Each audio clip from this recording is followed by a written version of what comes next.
Yo, hello, testing.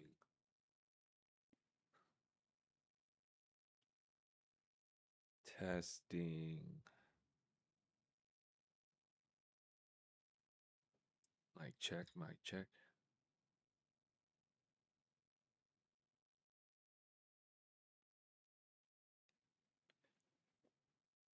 Okay, let's set the studio up while we get started.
Images.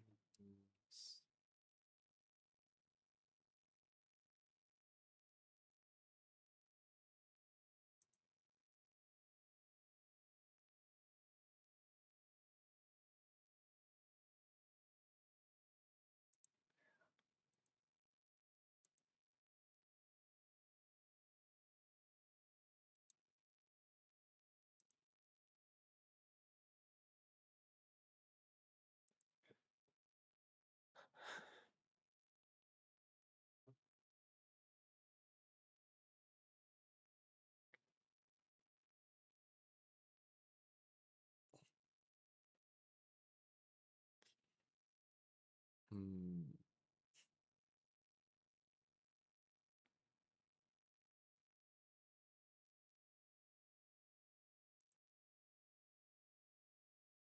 Atlanta versus Buffalo.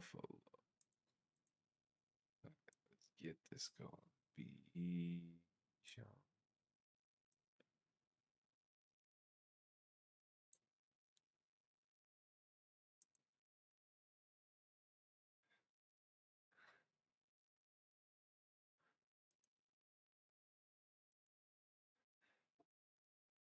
Bijan Robinson.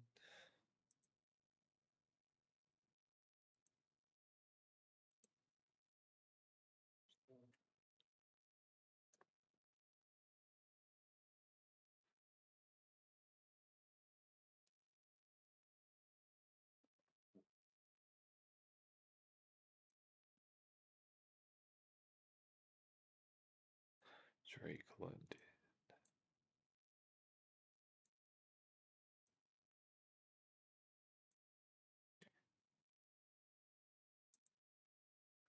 And then who is the quarterback? Penix. Penix. Drop any questions. We're about to get started.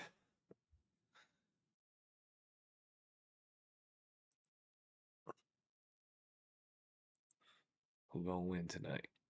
Who is gonna win tonight?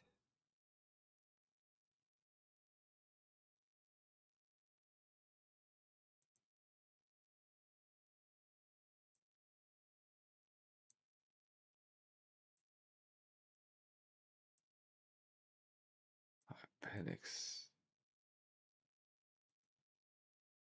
Goodbye.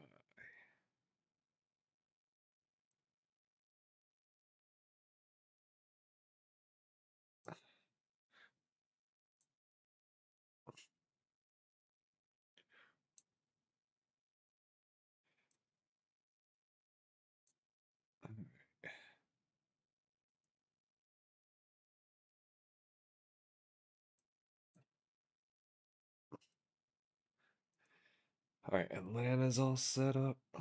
Let's see. Let's see.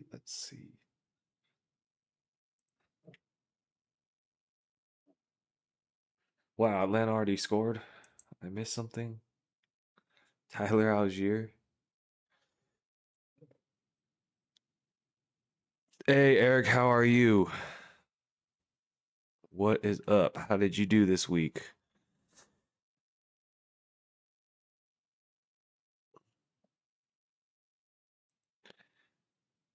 Got anybody playing tonight?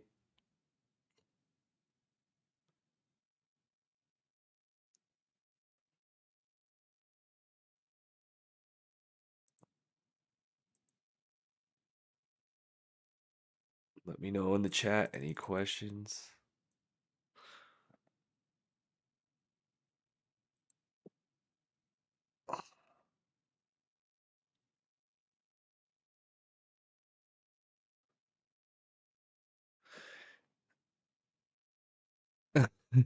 Knocked it out. You got high of the week. Oh, you scored the highest point total of the week.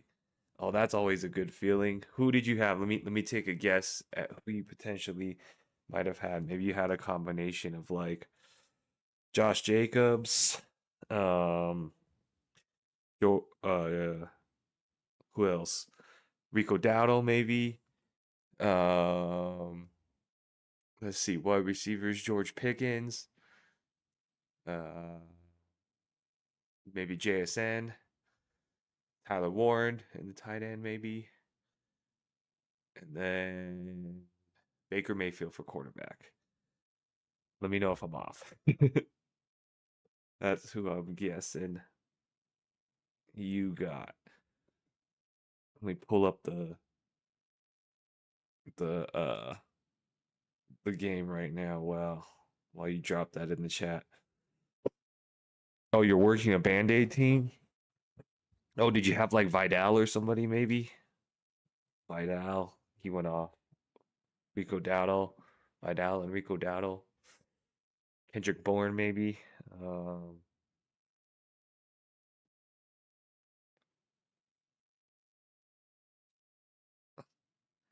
I'm what I'm guessing if it's a Band-Aid team, could be Rashad White too. That you got maybe you got some injuries or something, huh? If it's a Band-Aid team earlier. Let's see, you got Dowdle, Rashad White. Okay. Oh, you had Ladd. I didn't guess that one. Laporta, Herbert, Chase Brown. Man, Dowdle went crazy, huh? Dowdle went crazy. He got the opportunity and he did crazy work. He did crazy work. Jamar Chase, that's been a nice bump, right? It's been good to see him getting him getting, you know, ample yardage and targets. Same with T. Higgins, uh, with Joe Flacco, right? Uh, that was probably very scary. That was probably very scary. The last 2 weeks, dude, Jamar Chase, yeah, that 2 weeks ago, right? He had like that last minute touchdown and got him like 30 points or whatever. But he came out of nowhere. But happy he won these last weeks. Hopefully, he got a winning record. Hopefully, he got a winning record. Give me a. Let me know if you have any thoughts or questions while I pull up the game and everything, all the assets, the pictures and stuff. No Burrow's hurt. Brown and Chase. Yeah, I will. No Burrow, and then they got rid of they got rid of Flacco from Cleveland, right? Picked up picked up Joe Flacco. Uh, picked up Joe Flacco. Joe Browning wasn't doing them any service. Um, but hopefully, Chase Brown starts to be able to put some points together for you too. Hopefully, Chase Brown can do something. I know he's been probably a little bit of a disappointment.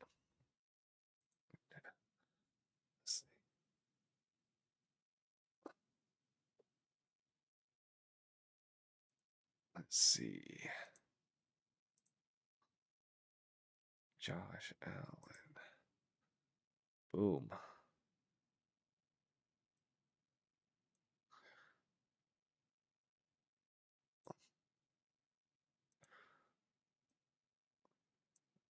Tyler Algier scored the touchdown for the Falcons.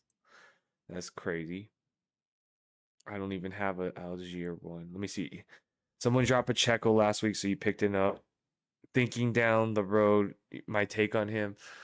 Well, it seems like he has a very solid role in rapport with the uh offense because I'll be honest, I'm not high on him. I'm kind of down on him, right? Like I don't really foresee like his skill or his upside. But the upside he does have is that it does seem like no matter what he does, as in like no matter how he plays or whatnot, uh they're they're they're still using him. Right. They're still using him. It's not like they haven't gone away from him. So I don't think you're gonna be able to necessarily rely on him as like a running back two per se, but maybe you could flex him, right? Maybe you could put him in the flex once in a while.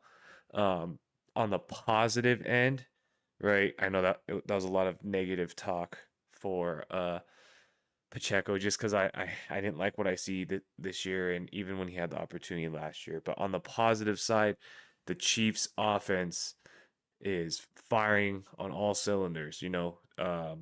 What's his name? Patrick Mahomes is the I think the quarterback one on the season now. And then he's gonna get back. You guys are gonna they're gonna get back. They're gonna get back Rashi Rice this week, which can put a game script maybe that's better suited for Pacheco. So I think your average game with Pacheco is going to be something like, you know, 15 carries for 60 yards, maybe 50 to 60 yards, and then maybe one or two catches for another 10 yards, 15 yards, so total somewhere like 50, 60, 70 yards and if he gets a touchdown or not. Like that's kind of what I see in when that happens. You're worried when Bucky and Shuba come back. Oh, because you're using their backups, right? You got their backups locked down. Well, here's the thing.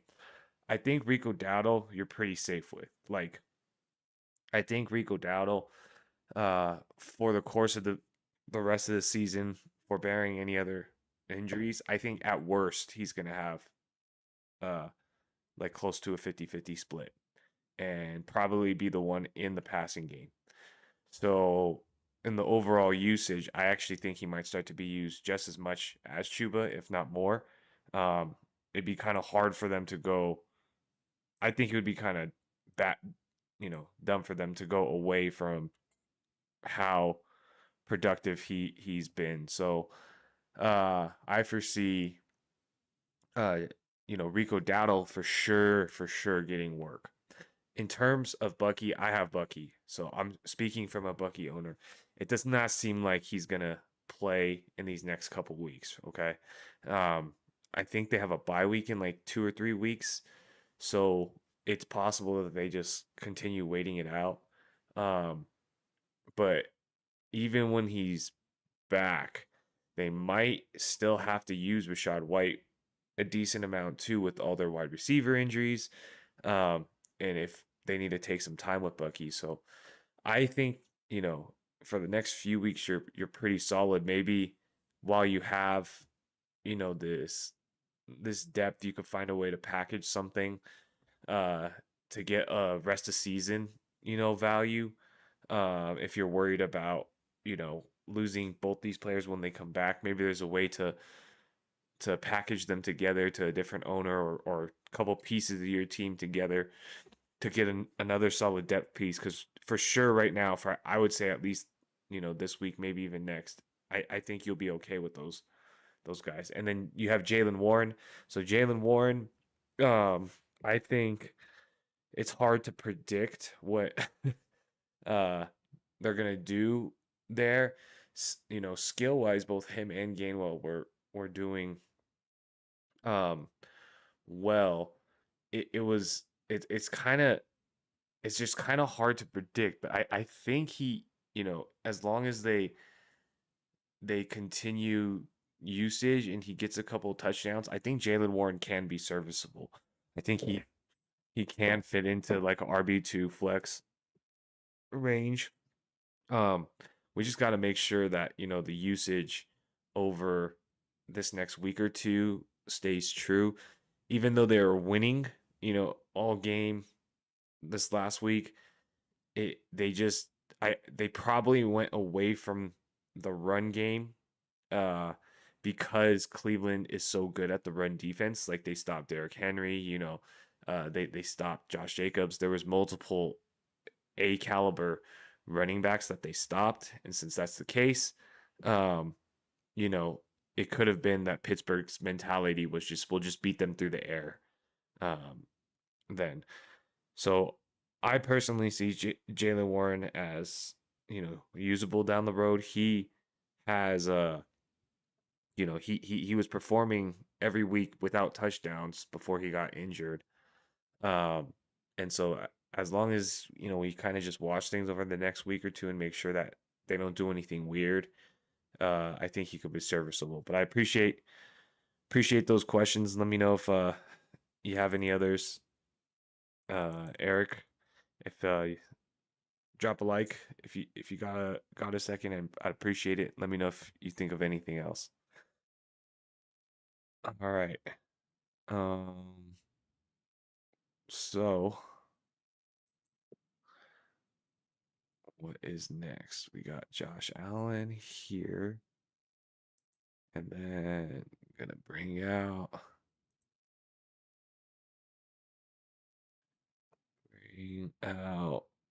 upload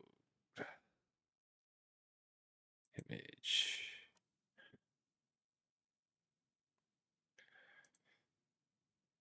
James Cook. Dang, what a beastly picture for James Cook there.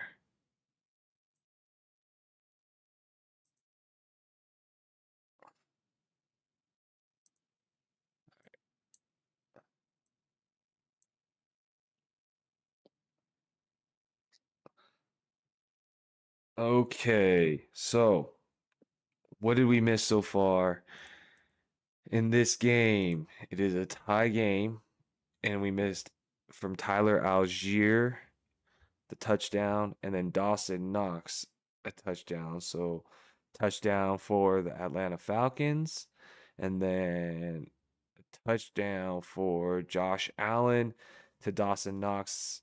I think Dalton Kincaid was probably out, so that's where that potentially uh, came from. And then Eric, so it's tied game 7-7. You've been trying to bundle Herbert or Dak with other players, but no takers. And you've been open with your whole roster. Dang. So is your league maybe one of those leagues that just doesn't trade? I'm in a league where, it just seems like, even if there's one trade on the entire year, that was a lot for the league. So it kind of sounds like maybe um does your league like not trade that much? Um are you weaker so it sounds like where you need support then is the running back position since you're playing Dowdle and Rashard White. So if you're playing them, that you probably got them off the waivers. So you're probably looking for running back depth, I would assume. 12 team, yeah, 12 team can be competitive. So let's think about this for a sec. For running backs, I guess who can you look at? Let's think about this. Yeah, again, I think you're okay for the next couple weeks at least. I don't think anything's gonna change there. You could look at, I don't know if Manungai is on the waiver down the lines from the Bears. We can see that has a potential. If things break the wrong way for Swift, that's a potential back that could come out. Miles Sanders went on, so Jayden Blue's a high priority handcuff as well. Kendry Miller from the Saints. Uh, he might be an interesting stash. I'm talking all running back stash for you right now since uh since it seems you need some help at running back. I'm just trying to name off some deep stash running backs that potentially could do something. I think, let me see who else. Maybe Tyler Algier could be serviceable. Yeah, Tyler Algier, Jayden Blue. I don't know if Bam Knight's usage is going to continue like this, and I don't know how long Trey Benson's going to be out, but that's something there. Yeah, if somebody drop a Checo, I mean, that's kind of one of your better shots. You might, I mean, like with where you're at in your position, I could see why that is so attractive to try to pick up Pacheco because uh that's definitely someone who's like in a better position for guaranteed work, right? Gonna work the wire as it goes. Yeah, dude, don't go out fighting, man. Like you said, you gotta play it week by week and just see what happens um, when you're in that position. Yeah, I think. Yeah, running backs are always so thin, it's always so thin. So yeah, that's those are pretty much the only names I could see and think of. Let me double check this other list I got, but running back is pretty thin. Let's see. Yeah. Uh,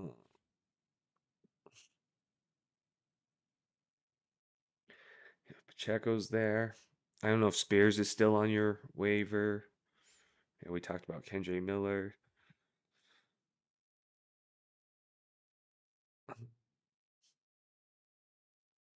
Yeah, that's about it.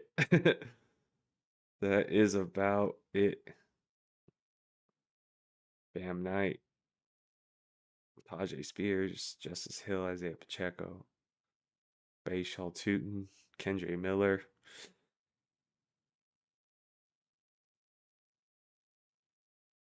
Yep.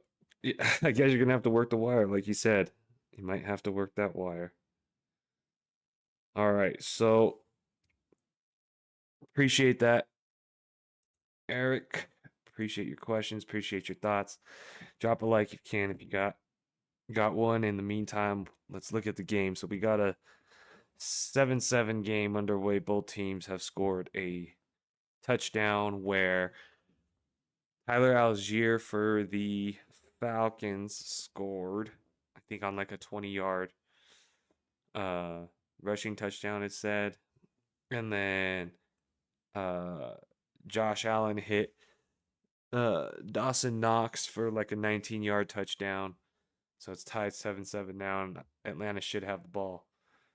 Jenwell, how are you? Hope I hope you got some sleep. I know you meant that you have to do these crazy sleep schedules just to watch the games since you're on the other side of the world. You know this well since they're division rivals, but what do you think of Vance Joseph being head coach again? You definitely have some sleep. Nice. Nice, nice, nice. Wait, somebody got fired today, didn't they? Didn't the Tennessee Titans fire their coach? I think the Tennessee Titans fired their coach today, from what I saw. Um, and then how do I feel? How do I feel about Vance Joseph? Um, I mean, I, I think I don't know. What do I think? I think it could help, but their defense is is good. I feel like it's more so on the shoulders of like, and the run game has J.K. Dobbins, right, has been pretty good. Um, you're talking about the Dolphins if Mike gets fired just because. Oh, so you're thinking they're gonna try to poach him? I thought you were saying you're thinking they're gonna try to move Sean Payton out. I was like, dang, bro, that's kind of steep. Um, yeah, I know. McDaniels is on the hot seat, right? And I think that could be beneficial since it's pretty much Miami's defense that's seems to be hurting them the most. So I think that's possible. Um, there, I feel like Miami is just a step, just half a step below. I don't feel like they're necessarily, especially with like Tyreek and getting injured and stuff. Like yes, they're bad, right? And yes, they're losing, but I think the defense, the holes in the defense. Yeah, so maybe you're right. Maybe you are right that could make some sense. Um, so I that might be possible. That might be possible. Do they view? Yeah, I just don't know. So the Broncos, do they what's their record? Do they have they should have a shot, right? Like um for the playoffs. So that's the only thing though, right?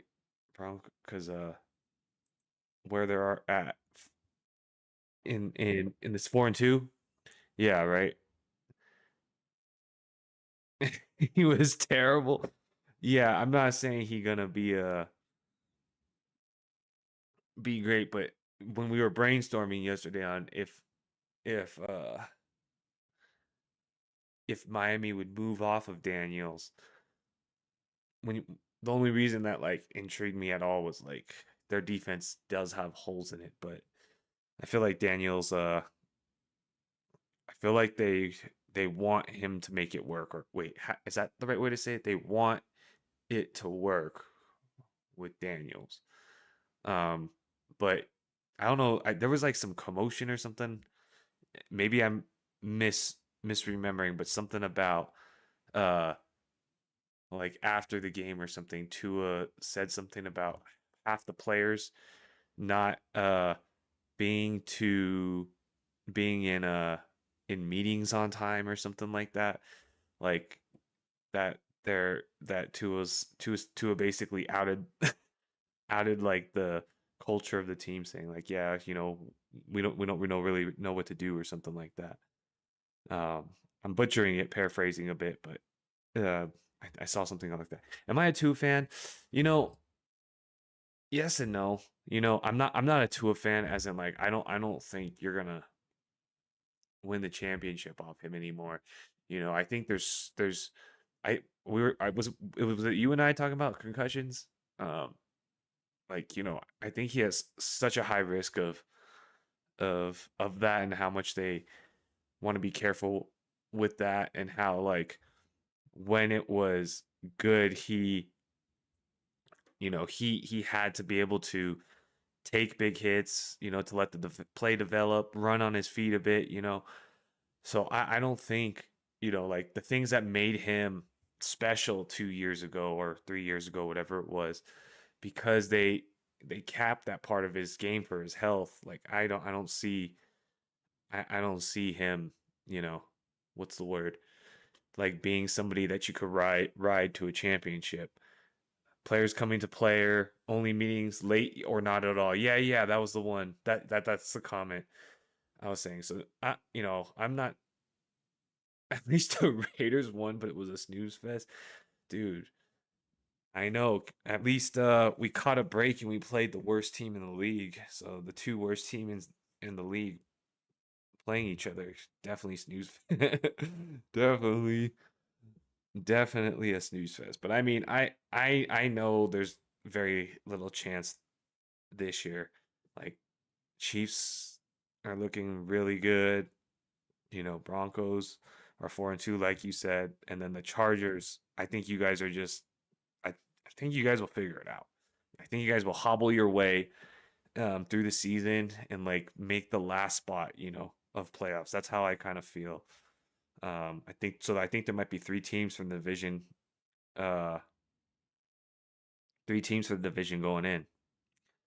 Um, that'd be cool, but we'll see. But yeah, they won, but I think everybody's basically projected to win against the Titans, right? Everybody seems to be projected. But we got a important matchups tonight. Uh, got a bunch of players playing between the opponent and I, so we are on the 9-yard line right now. We need Drake London to catch a touchdown. Um, so here we go, taking the snap, dropping back. Penix firing, finding his man. Oh, it was London, and it looks like he got the touchdown. Let's go! Let's go! Let's go! Let's go, Drake London. Thank you, sir. Thank you, sir. Oh man, there we go. Yes, we are disappointed in you guys. We want 4 teams. Wait, is it possible to have 4 teams now with how that new playoff system works? I think it technically is, right? Because before it was only 3, I think, right? Because you had your division winner and then your 2 wild cards. But now because of that extra game, technically it is possible, right, for 4 teams to go. You guys are disappointing us, Raiders. Yeah, I know. We has there is so much hype on the offseason. Oh my goodness, Pete Carroll's coming. Oh my goodness. We're drafting Ashton Genty. Healthy Brock Bowers. Geno Smith. Oof. No good. But we can believe, right? We can believe. All right. But yeah, the Falcons look good. Crosby was dominant yesterday. Max Crosby, dude, he's been having a season, dude. He has been having a season. I know you probably don't watch as closely, but he has been like a menace like almost every game these past like 4 games in a row. Like the only spot on the defensive end doing anything like all by himself, batting passes down, breaking through to the backfield. Um he's been having a really good season. It's just unfortunate it's kind of wasted on a Swiss cheese defense, right? It's been more dominant. On pace to break the sack record. Oh, really? Oh, really? Did not know that. I did not know that. He's on pace to break the sack record? Let me see this. Oh, snaps. He already has 8 on the season? Dang. Okay. That's crazy. Oh, he has 15? It says 8.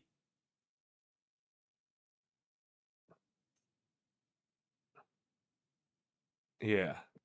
Dang, that's actually very impressive. That's actually very impressive. 8 sacks already. I didn't even know that. Maybe they were all on Justin Fields yesterday. They were all on Justin Fields. Bro, 8. What did he eat? Like 9 sacks yesterday? Oh my God, has to be one of the that has to be one of the most disappointing things. I and then he has a plus matchup this week, I think, right? The Jets, they're playing who are they playing? Miami? Are they playing Miami? Yeah, they're playing no. They're playing Carolina. I think they're playing Carolina. Um Broncos D is so good. It's really good. Patrick Surtain is legit. Um their whole front line is legit. Their middle's good. Um it's that's why like how good their defense is and then like how good Dobbins has been. I'm like really Bo Nix might be on my hot seat this next week. Like I don't know. Like the Jets defense shouldn't have been that difficult, right? Um last week like sure they got sauce, but come on, you know. Um yeah, who's tough? The Denver's tough. Um Pittsburgh might be pulling it together, but they were really bad in the beginning. Cleveland's is pretty good. Green Bay's been on and off. Um, Dallas is the worst. Unfortunate Broncos team is like their D is a shiny bronze armor, but their attack is a twig. I'm not that sold on the Packers. Yeah, I was hopeful for them. Um, but I know like they've they looked good in only in less than half their games now, I think, right? So maybe not. Um, maybe they just were on point those games. Uh, do I think Steel Town is legit? You know, the only reason I said that is because like year over year, right? Like they've always had a semi-competitive defense, and like I didn't hear anything in the off season to be like, oh, they're gonna suck. So I don't know if like their recent, success has been a fluke or if like they've pulled it together over time because I mean, no matter how much smack I want to talk about the Steelers and like, how much talent they wasted with Antonio Brown and all those guys, but like Tomlin has year over year always had a team, right? Like he's always been able to win. Um and so I don't know if they're like legit as in like, you know, as good as the Broncos, but um I think I don't think because like after the first week or whatever, everybody was like, "Oh, this is going to be a defense to play your players against," right? I'm not sure if that's necessarily the case, but I don't know if it's necessarily somebody to be like afraid of, because like they looked fantastic, but that was Cleveland, right? It wasn't like a challenge. So let's see who do they got upcoming. I think DK Metcalf is definitely somebody worth. Um, hopefully, as the relationship gets better with Rogers, but he was very close to 2 touchdowns last game. Um, there was a penalty I think that waved off his other touchdown. They're playing the Bengals this week. Um, on Thursday. So we'll see what they can do there. They should be able to hold the Bengals down, right? Um, should be able to. So I guess that'll be a test to see. That will be a test. I don't know. Oh, Jaguars had the number one defense until this last week. They're a very strange team to me too. I don't know how to read the Jaguars. It kind of just feels like they don't have anything together. but then they somehow pull wins out, and then somehow they're like, I don't know, it like able to hold their opponents down at times, but they're confusing to me too. Eagles defense might not be as good as we think. Uh, that might be true that the Eagles defense might looked good in the beginning, but might not be there. I think the Seahawks defense might be semi legit. Or their team in general. Their team in general. Semi competitive. Not necessarily, I don't think Super Bowl, but I think they could make it to the playoffs. Um, I think that might be worth it. Hags will run out. Jags will run out of juice. Yeah. Um, you can only have so much luck, I guess, right? You can almost they can only be so lucky. Pitts, you want Kyle Pitts to catch something. You need 4 points. I think that's possible. I definitely think that's possible. 4 points. Is it a PPR league? Um, you know, this this game with how it started seems like it's probably gonna be knock on wood, right? But uh a decent scoring game with already 3 touchdowns. So I believe you'll get Pitts for 4 points. I believe it. I believe it. Eagles went young on their defense, so understandable that they won't be good. Well, yeah, that's a hundred to that. That is the truth there. I yeah, I think let me see. You're welcome. Let me know if you have any questions. But best of luck for you this week. Best of luck. Kyle Pitts for 4 points, hopefully on this drive. All right, so they got Josh Palmer going into the medical tent. What happened? He got dragged down. Ooh, oh, and he had like his toe and his leg dragging on the ground. That looked painful. That looked real painful. All right, so Bills guy in motion, pitch back to Cook, and he gets shoved out of bounds. All right, it'll be interesting to see what happens here. This is a big matchup here.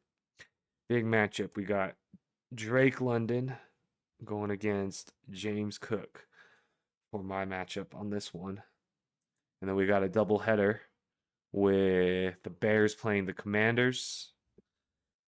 And we got major key players in that game too, with Jayden Daniels, Caleb Williams, Odunze. So this is gonna be tough. We got Josh Allen getting sacked. Josh Allen getting sacked. Do you think, General? You think the Falcons defense is semi legit or not? Reason I bring that up too is I know they had a bye last week, but who did they kept a couple teams in check. The Commanders ran over them. No, I'm dumb. I'm dumb. I'm dumb. I'm thinking of somebody else. Oh, it was the Vikings game, but the Vikings were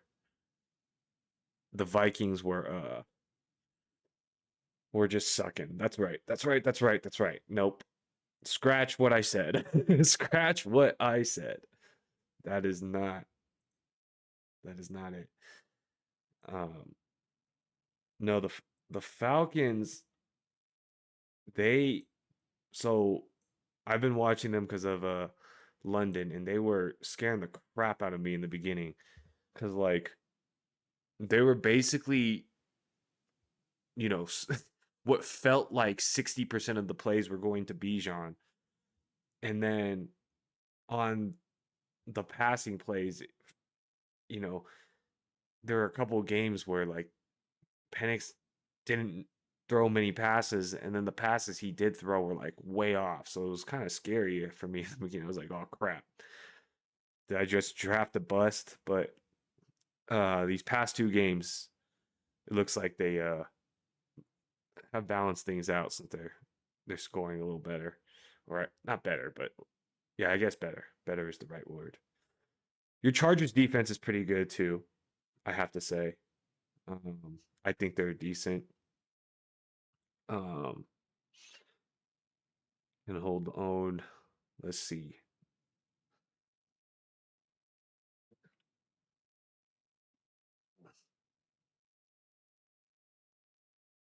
Uh,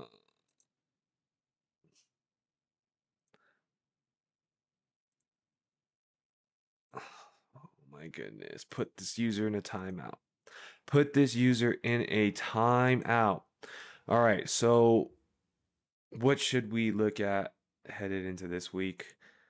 I think so we're basically halfway done with the regular season of fantasy football. So because the regular season of fantasy football is typically shorter rate because the last week you don't play and then you typically have 3 weeks of playoffs. So your season's typically only like 14, 15 games.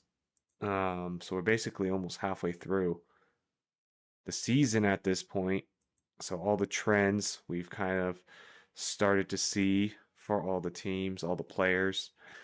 Lot of injuries this last week, which will shake things up. Looks like Puka Nakua is going to be out for a good while. Um, they're saying he's day to day, but most likely he's not playing. Um, it looks like Ibuka got injured too, so uh, there's that. Oh, and then there's Josh Allen getting sacked way in the back, getting shaken up. Oh man, big sack, Josh Allen. Kenwell says, I do think we had the best defense last year because Jesse Minter was a first year defensive coach, but now in his second year, has found more ways to break it up. So come on, play calling gotta be better. I just don't like giving up away big conversions. Yeah. Um, how would I describe watching? How would I describe watching the Chargers play? I feel like the Chargers, you know, I feel like you guys like play well for 90% of the game for defense, but then there's just like,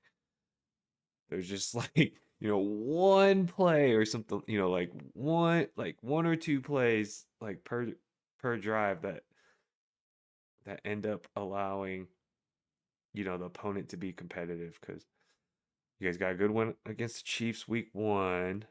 Um that's no slouch. You destroyed us Raiders in week 2. That was fun. That was very fun. You guys beat the Broncos. And then who'd you guys lose? You guys lost to the Giants. That's right. That's right. That's right. That's right. And then that's when Jackson Dart kept getting the first downs on the quarterback sneaks. That's what happened. All right. We have Penix and team taking over. There was a flag. Penix got sacked. So we'll see what the penalty is. Um, General says, like, so much for building the trenches when we can't stop the run. Yeah. Yeah. Is it? Let me see. But who you guys? So I mean, you guys played to not stop the run. Who'd you play? You played. I mean, all right. Let's give it a little bit of slack or credit. You guys played Achan. Right now. He's like a top 5 scoring running back, even though he's tiny. Um.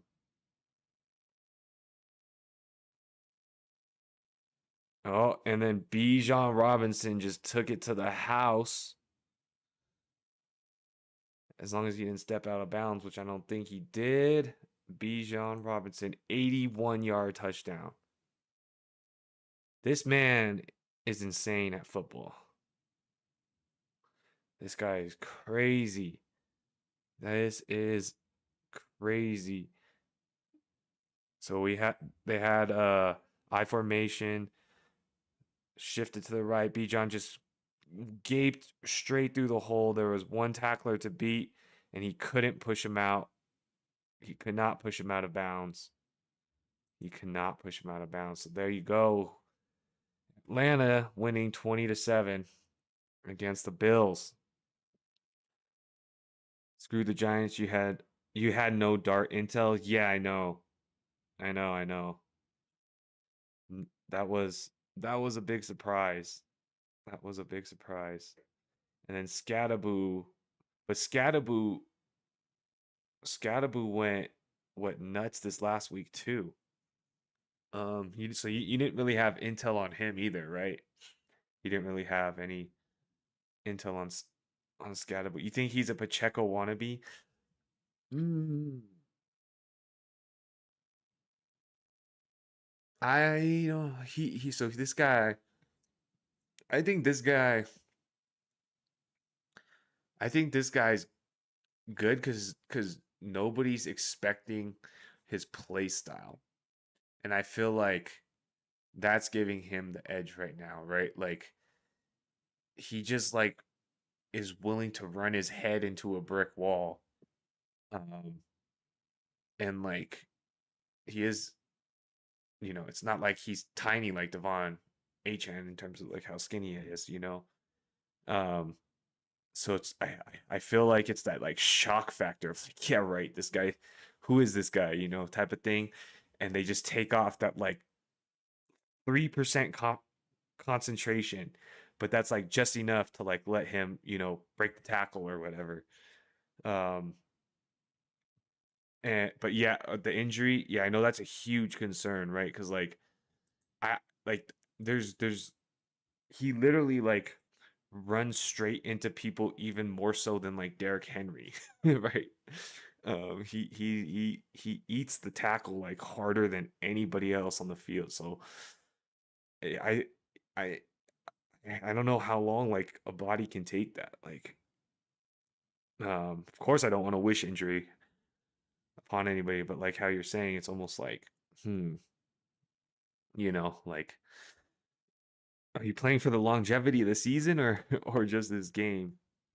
Brock Osweiler, is that who you're talking about? Talking about? Please don't tell me you're talking about Brock Osweiler. That was the quarterback that didn't he win a championship too because of with Peyton on that that's him, right? Uh, actually, yeah, I totally forgot about him, huh? He did run straight into people. He did do that. I forgot about that. He was doing that. That is totally right. I forgot. I really forgot about that. All right, so Bijan Robinson ran an 80-yard touchdown. That was pretty crazy. And now we got the Bills trying to respond. So 7-21. Um, we got the Bills taking the field after fielding it. Man, this guy just barely missed getting Bijan out of bounds. Bijan, number one running back. Bijan, the number one running back. He might be, huh? As long as you don't butt fumble like Mark Sanchez. That butt fumble. Man, can you imagine being known as that guy? Like, never being able to live that down. Never, ever being able to live that down. That's just unfortunate. Very unfortunate. Um, all right. So Josh Allen is taking the field. James Cook is in the backfield. Josh Allen's under center. And the kickoff of the Bears and Washington game is happening. We got a guy in motion. Hand off to Cook, and he finds a big hole up the middle. Big hole up the middle. Oh no, that's my opponent's player. No. You mean Tony Romo, I would argue, is more famous with the snap fumble? Well, Tony Romo, I feel like, is a little more famous too because, that team also, like, well, I guess that Jets team technically had a chance for the playoffs and everything too. But like Tony Romo's also like more considered Hall of Fame player, so I feel like he gets it a little worse.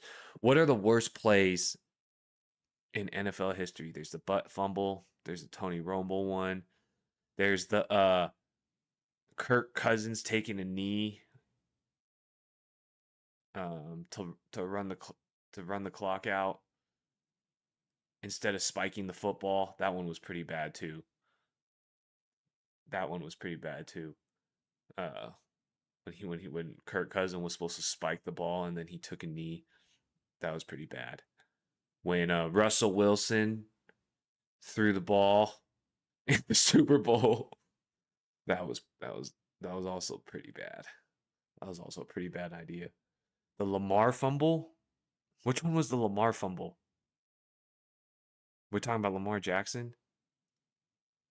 Was it playoffs? Um, yeah, those are all the Mac Jones stiff arm, the Mac Daddy Mac Jones stiff arm, the 1 yard fumble. Oh, also how these players be dropping the football as they enter the end zone nowadays, like Jonathan Taylor last year, and then what was that guy's name this year who did it? There's two so far this year, right? DeMarcado, and then the was it the Colts wide receiver? Oh, I can't even remember his name right now. Um, Dropping the ball into the end zone, super fun. What's up? Should you accept James Cook? Diego, how are you? Should you accept James Cook for Jalen Hurts? You got Drake May as a backup. So I think it kind of goes to what type of value you're looking for. I personally think this is a fine uh, trade, especially if you're looking for some running back depth. I foresee James Cook being able to maintain uh, running back value, over the course of the year. You are, you know, giving up a lot, as in like one of the top four drafted uh uh quarterbacks, but what's his name? Drake May is balling out. So I think you can roll with him as your primary. Diego, do you have another backup quarterback or um someone that like how deep is the league to be able to stream off the waiver? And I just say that not necessarily as like you need to have a backup, right? But I just want to make sure that, on your bye week for Drake May or, you know, bar, we never want to wish bad things upon anybody, but if something happens, just to make sure that you're then not going to be playing Geno Smith. Right? But if there's options, or like you could stash like a Sam Darnold once you make this trade or something like that. Um, I think this trade is great because James Cook is probably gonna have the potential for sure to finish as one of the top backs in the league. You do give up a lot, like don't get me wrong, uh, but maybe you could you have Jack you have Jackson Dart on waiver claim. Yeah, okay. Oh, okay. Yeah, if you get Jackson Dart, yeah, for sure do it because Jackson Dart can be a startable uh quarterback as well. So I think I think that's fine.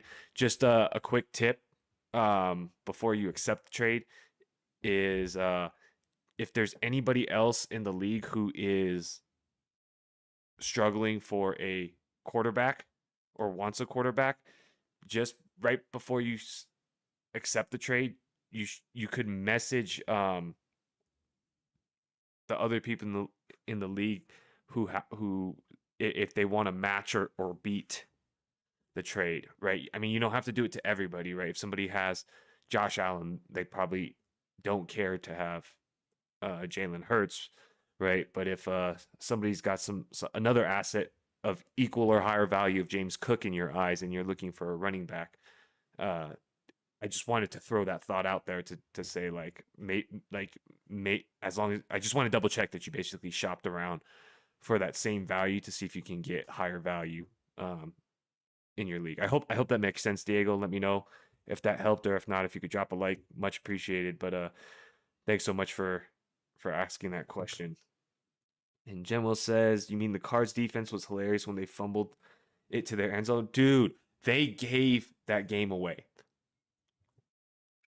They straight up gave that entire game away. Like, you literally had to give that game away for how they lost it. You know, like that was pretty crazy. That was pretty nuts. And then they almost like with the backup Jacoby Brissett, you know, Bam Knight, no Marvin Harrison Jr. almost beat the Colts. Like, what is going on? Do you guys just like should you guys just take Marvin Kyler Murray and James Conner out, you know, and you guys are going to do better. That that was very strange to me. All right, Falcons on their own 9-yard line. Shotgun formation, taking the snap, handoff, and you got the best runner in football, Bijan Robinson, trying to get a first down.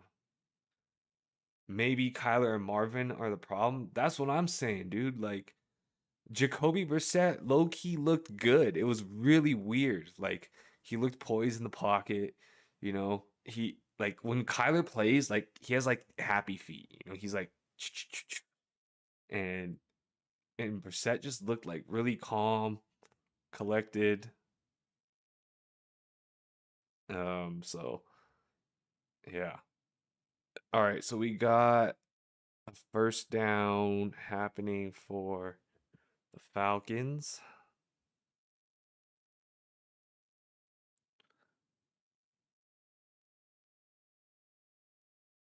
And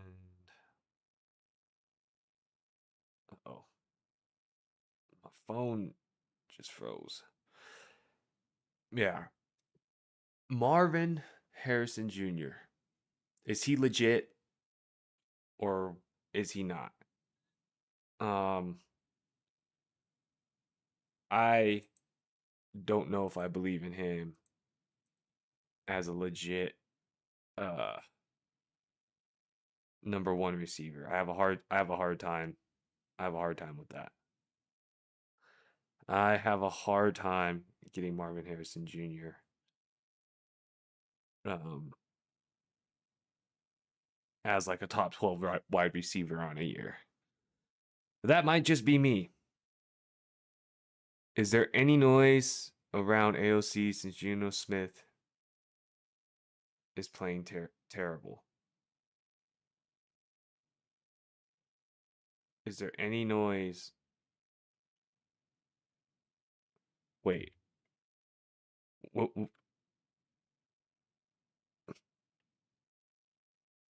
Like, is there any noise to take out? Wait, who's AOC? Aiden O'Connell. Wait, isn't Kenny Pickett the backup? Or am I tripping? Wait, are we talking about the same thing here? Um,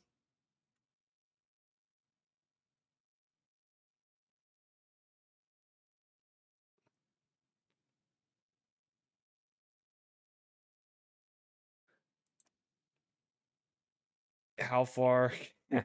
How far can So okay, I see what you're saying. Like, do I think they're gonna just Kenny Pickett's trash, bro? Um, I think they're better off just I think they're better off just not playing Kenny Pickett. I I don't think anybody has ever said out of their mouth like, "I want to start Kenny Pickett." Like, no. Aiden O'Connell, like I feel like I don't know. I don't know if they're gonna just what's the word?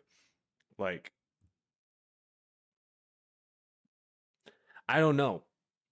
I actually don't know. That's a great question. Like I mean, I think on the depth chart, Kenny Pickett's supposed to go next, but who knows? Maybe they don't. Um, maybe they don't. Put user in a timeout. Maybe they don't. I think I think they'll probably roll with Geno Smith as long as they can. Um, I don't think I don't think like how would I describe this? I don't think they believe in Aiden O'Connell enough to believe in him as the generation or the I don't know if generational is the right word, but like I don't know if they believe in him as somebody to like build the dynasty off of, right? Or build the team off of. And instead, maybe in the background they're looking to make a trade, you know, um for next season, or they're gonna try to pick a quarterback, in one of the next two upcoming drafts.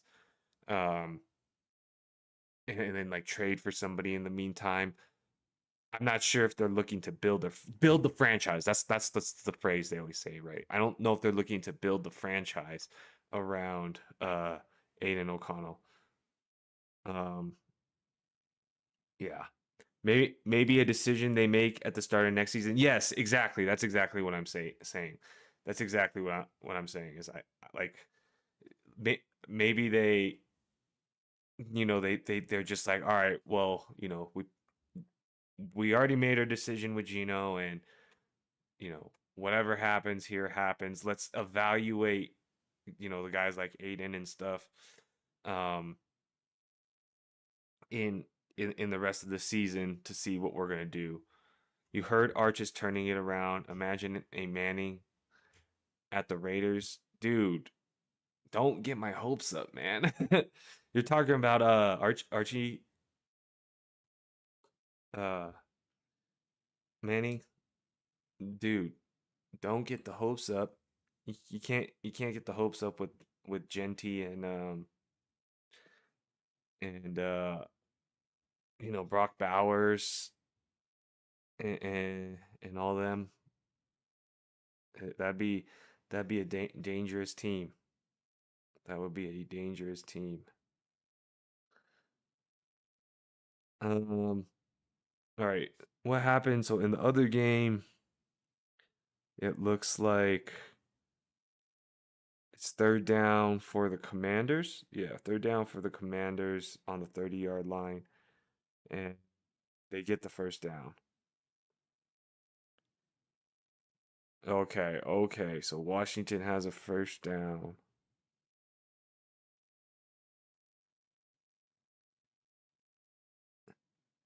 Sure, I can have Carson Beck. Oh, gee, thanks. Why don't you throw in Jake Browning and maybe we can get Tua as well. Uh, be a great team. Be a great team. All right, let's see. Running it up the middle. Is that Croskey?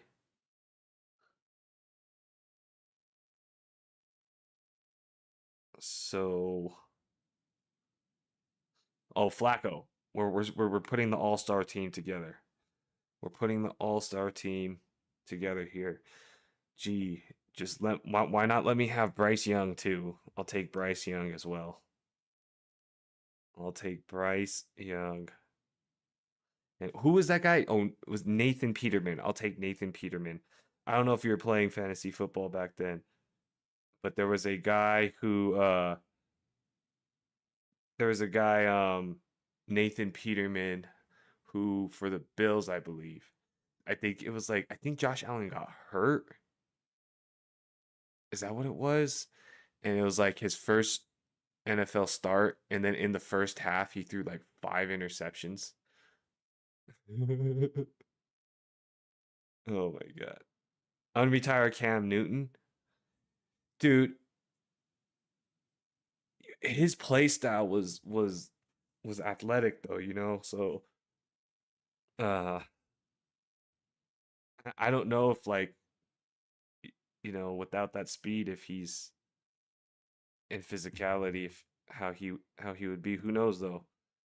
Who knows? Maybe he could be like Aaron Rodgers and play until he's old. All right, we got Penix firing. No good. No good.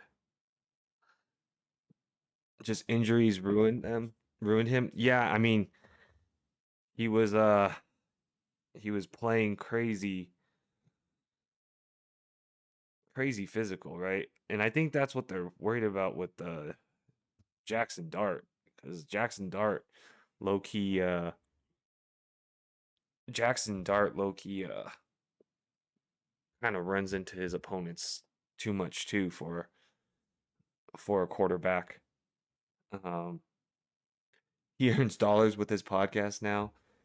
I know who else? The freaking what's his name? They always give Travis Kelsey a hard time with that, right? Because Travis Kelsey does his podcast, but then he also plays the game. So like whenever Kelsey loses, they're like, "You should have been spending that time on the field, bro. You should have been spending that time on the field." John Gruden, what about him? John Gruden. What do I think? Who did he win a Super Bowl with? The Buccaneers? Was that it? I think he won it. It was the Bucks, right?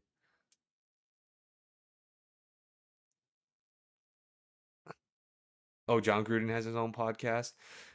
I I s- I saw he does, huh? He does. Now that I think about it.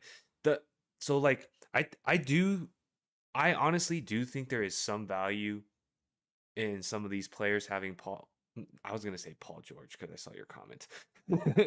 uh I like I First of all, Paul George is soft. Let's get that out on the table real quick. Um but just kidding. Sorry if you like Paul George.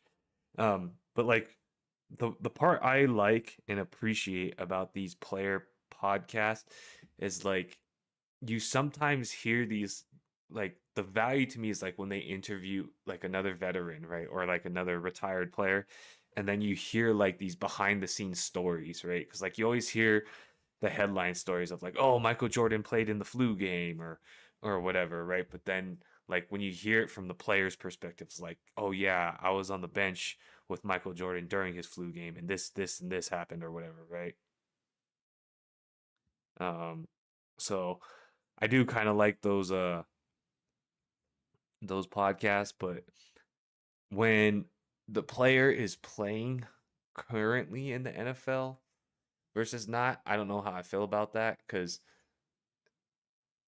beyond just the like spending time on the field, but it's like, isn't there all that stuff about advertising and stuff that they're not allowed to do or whatever? Kyle Van Noy apologizing via his podcast when they lost to the Bills. Oh, that's funny. That is funny. Like, what was a good one? Like hearing the stories about Bill Belichick, um, what he was like. Um, all right, let's see. What do we got going on here? I flipped it to the Bears game because the other game was run into half. So guy in motion, Bears have the ball on the 45, handoff, gain of about 3, maybe. That who is that Manungai?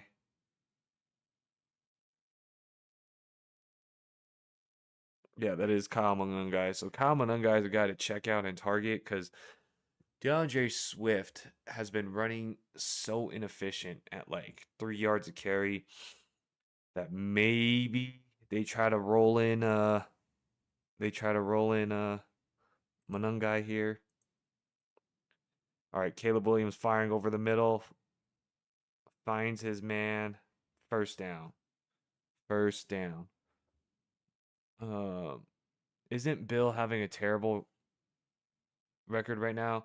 Are you talking about who's he coaching? North Carolina or something like that? Is that what you're talking about? Um, I heard, yeah, I heard. What did I hear? I heard something like it's not working for him. Something about like, s- I mean, every college does it where like you're not supposed to give sponsorships or benefits to players or punish via this and give not money but special treatment and that organization is in disarray with under all this kind of stuff. So I did see something similar about like that team not doing good. I heard through a rumor mill that basically it's gonna like they think it's just gonna be like a 1 year thing, you know, um, him him kind of do this for like 1 year and then maybe go back to the NFL. Um, who knows though? Who knows? Um,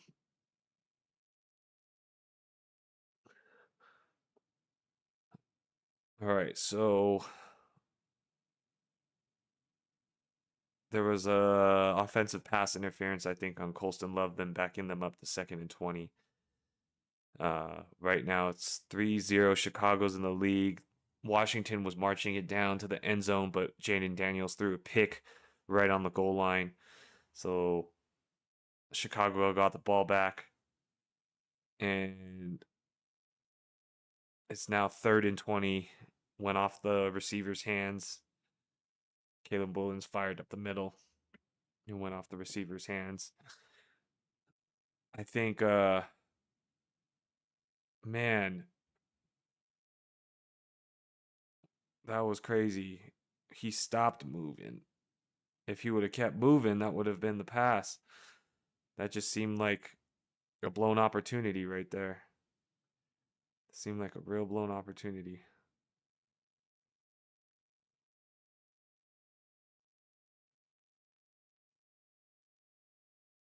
All right. So pass to DJ Moore, 4th down. Nowhere to go. They'll probably end up kicking a field goal here. One tight end you wanted in the draft as well was Loveland.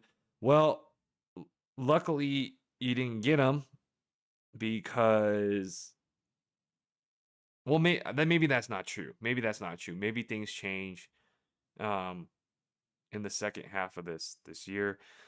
But I think um I don't think this is his year.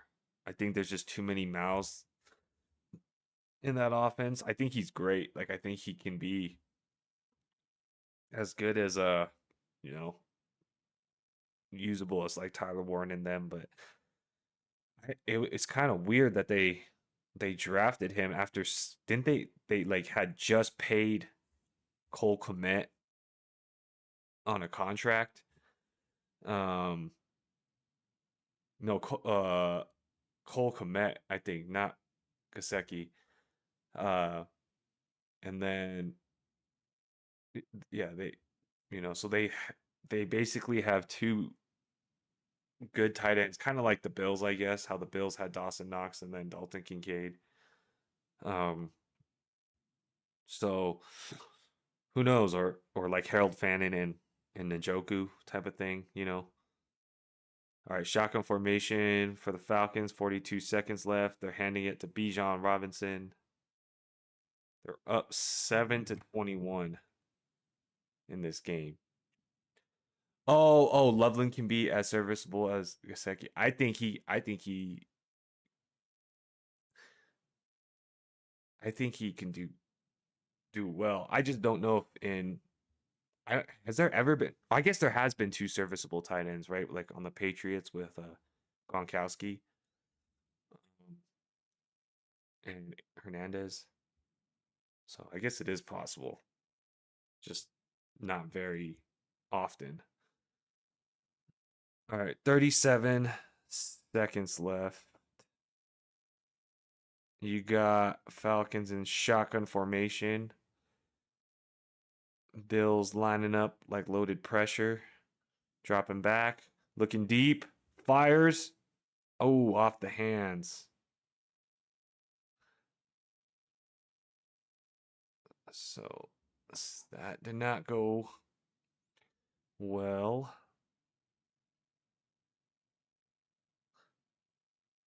Oh, that was close. That was close. So 2nd and 10 for the Falcons. They are on their own 27. Shotgun formation, 31 seconds left. Dropping back, firing. Oh, London was open, but he missed him. Bad throw. I think these are the examples of what I was talking about when I said I don't know about Penix, man, because that seemed like a throw you should be able to hit.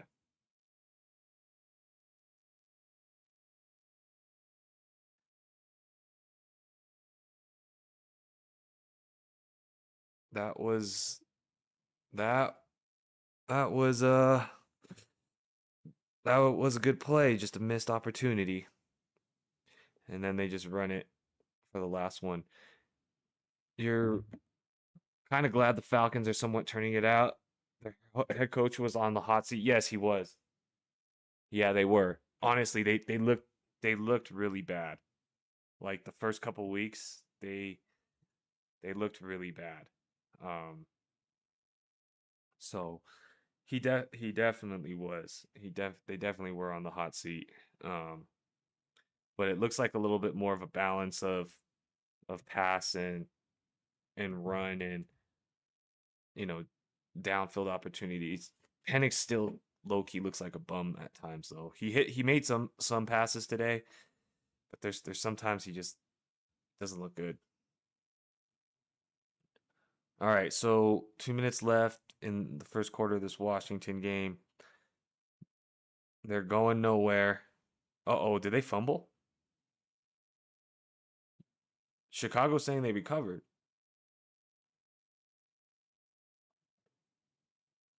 Wow. No way. They said Jacory Croskey. Oh, he did fumble it. And then they're saying that Chicago recovered it. Oh my goodness. Oh no, Jacory Croskey. Bro, everybody wanted you to break out. You can't be fumbling like this. He was running on the handoff, tried to do a spin move, and as soon as he did the spin move, he ran right into the arm of a Chicago defender, and they just stripped the ball. Damn. So that's a fumble for Jacory Croskey-Merritt. There's a fumble, and that puts the Bears in really good field position, 35-yard line. Guy in motion, drops back, fires a pass, finds his man for about 10 yards. That was Odunze. We need Odunze.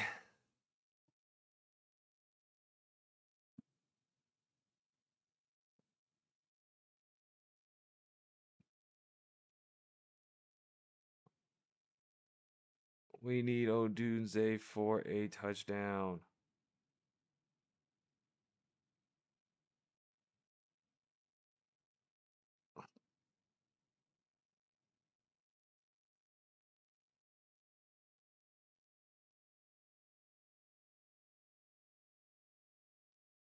All right. So,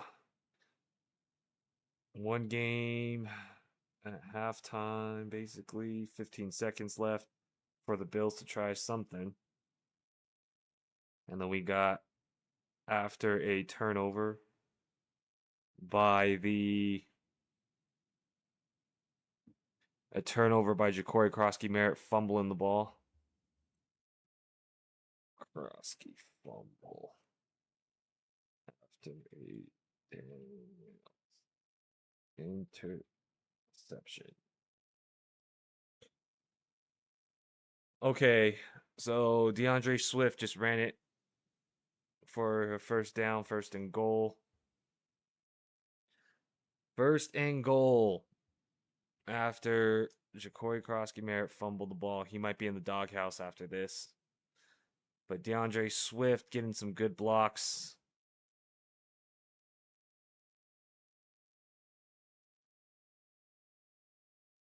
And we got gonna go to the end of the first quarter. All right, so we got a good score game, and who would have known the Falcons would be winning 21-7 against the Bills. That's kind of surprising. The Bills did eat it last week against, who was it? The Patriots, right? New England. Um, the Bills lost to the Patriots last week, and this week they are behind now, playing against the Falcons. So we'll see if they could turn it around. Bills were projected to be basically a easy favorite to have a great season, but they're stumbling a little bit right now. And what'd you say, the doghouse? He's in the employment line after this. Dude, Croskey, everybody wanted him, man. Everybody wanted him to break out. I mean, he had a great week last week, but ball security so important in football. So important in football. Why? Okay, riddle me this. Why does Ramondre Stevenson get so many chances at the lead back role? How does that make any sense at all? What are the Falcons in the standings? I think they were 2-2. Is that right? Let me see it. Yeah, they're 2-2 right now. They are 2-2 because they had the bye, right? So they only played 4 games, and this is their 5th game. You like Ramondre? Okay, give me the argue for Ramondre, please, because this man, to me, has been playing extremely bad football. I had Ramondre that first year that he, you know, did something for your teams. Um, but I don't know. Let's see. This man, Ramondre Stevenson, had 13 carries for 18 yards this last game. The game before, he had 7 carries for 14 yards. In the game before that, he had 9 carries for 38 yards. The game before that, 4 carries for 18 yards. So, I don't know. That's just my view on things. And how many fumbles has he had in this time too, though? He's had a lot of fumbles. Oh, you like him on Madden? Why does he have like good moves or something on Madden?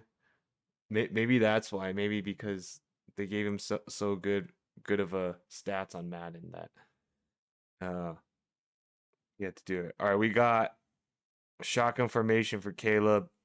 2nd and goal.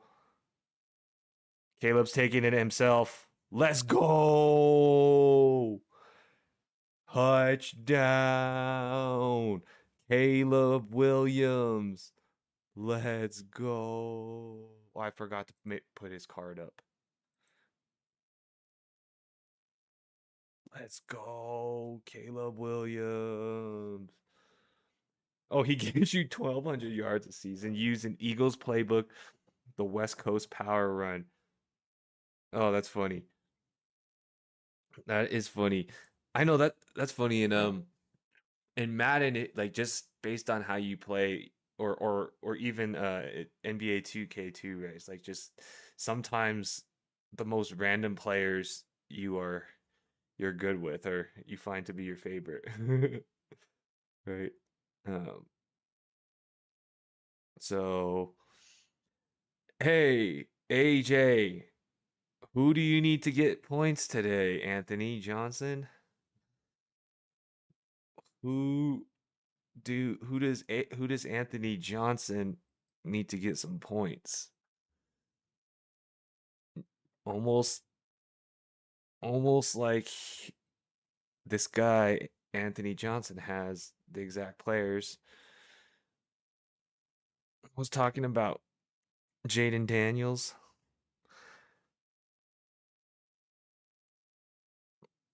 Um so where are we at? I guess let me take a peek. Let me take a peek. I haven't taken a peek in a while. I haven't taken a look in a while. Oh, I'm winning now. What?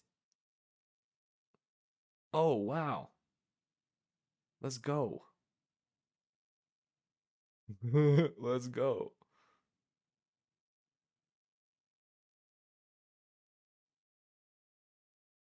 Wait, is this for real? Drake London already has 147 yards? This can't be real.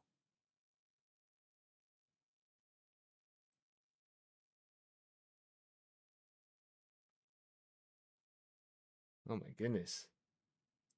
Drake London is doing some work today. Let's go. Drake London's going off. Okay, well, let's go. Let's go. You know what else hurts? Jalen. Who, Jalen? Jalen Hurts? Oh, that was a good one, Genwell. That was a good one. You know what else hurts? Jalen. That was a good one.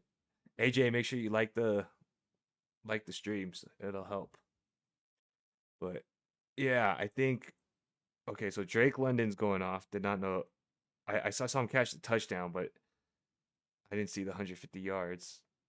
And then the Commanders had a chance for a touchdown, but right on the goal line, Jayden Daniels threw an interception. So that flipped the game script on that one. And then they got the ball back. Washington got the ball back. And then Jacory Croskey-Merritt fumbled it. Jalen Hurts. Jalen Hurts. Definitely. That's funny. What else hurts? What else hurts? All right, so here we go. Washington's taking a knee in the end zone. It's taking the knee.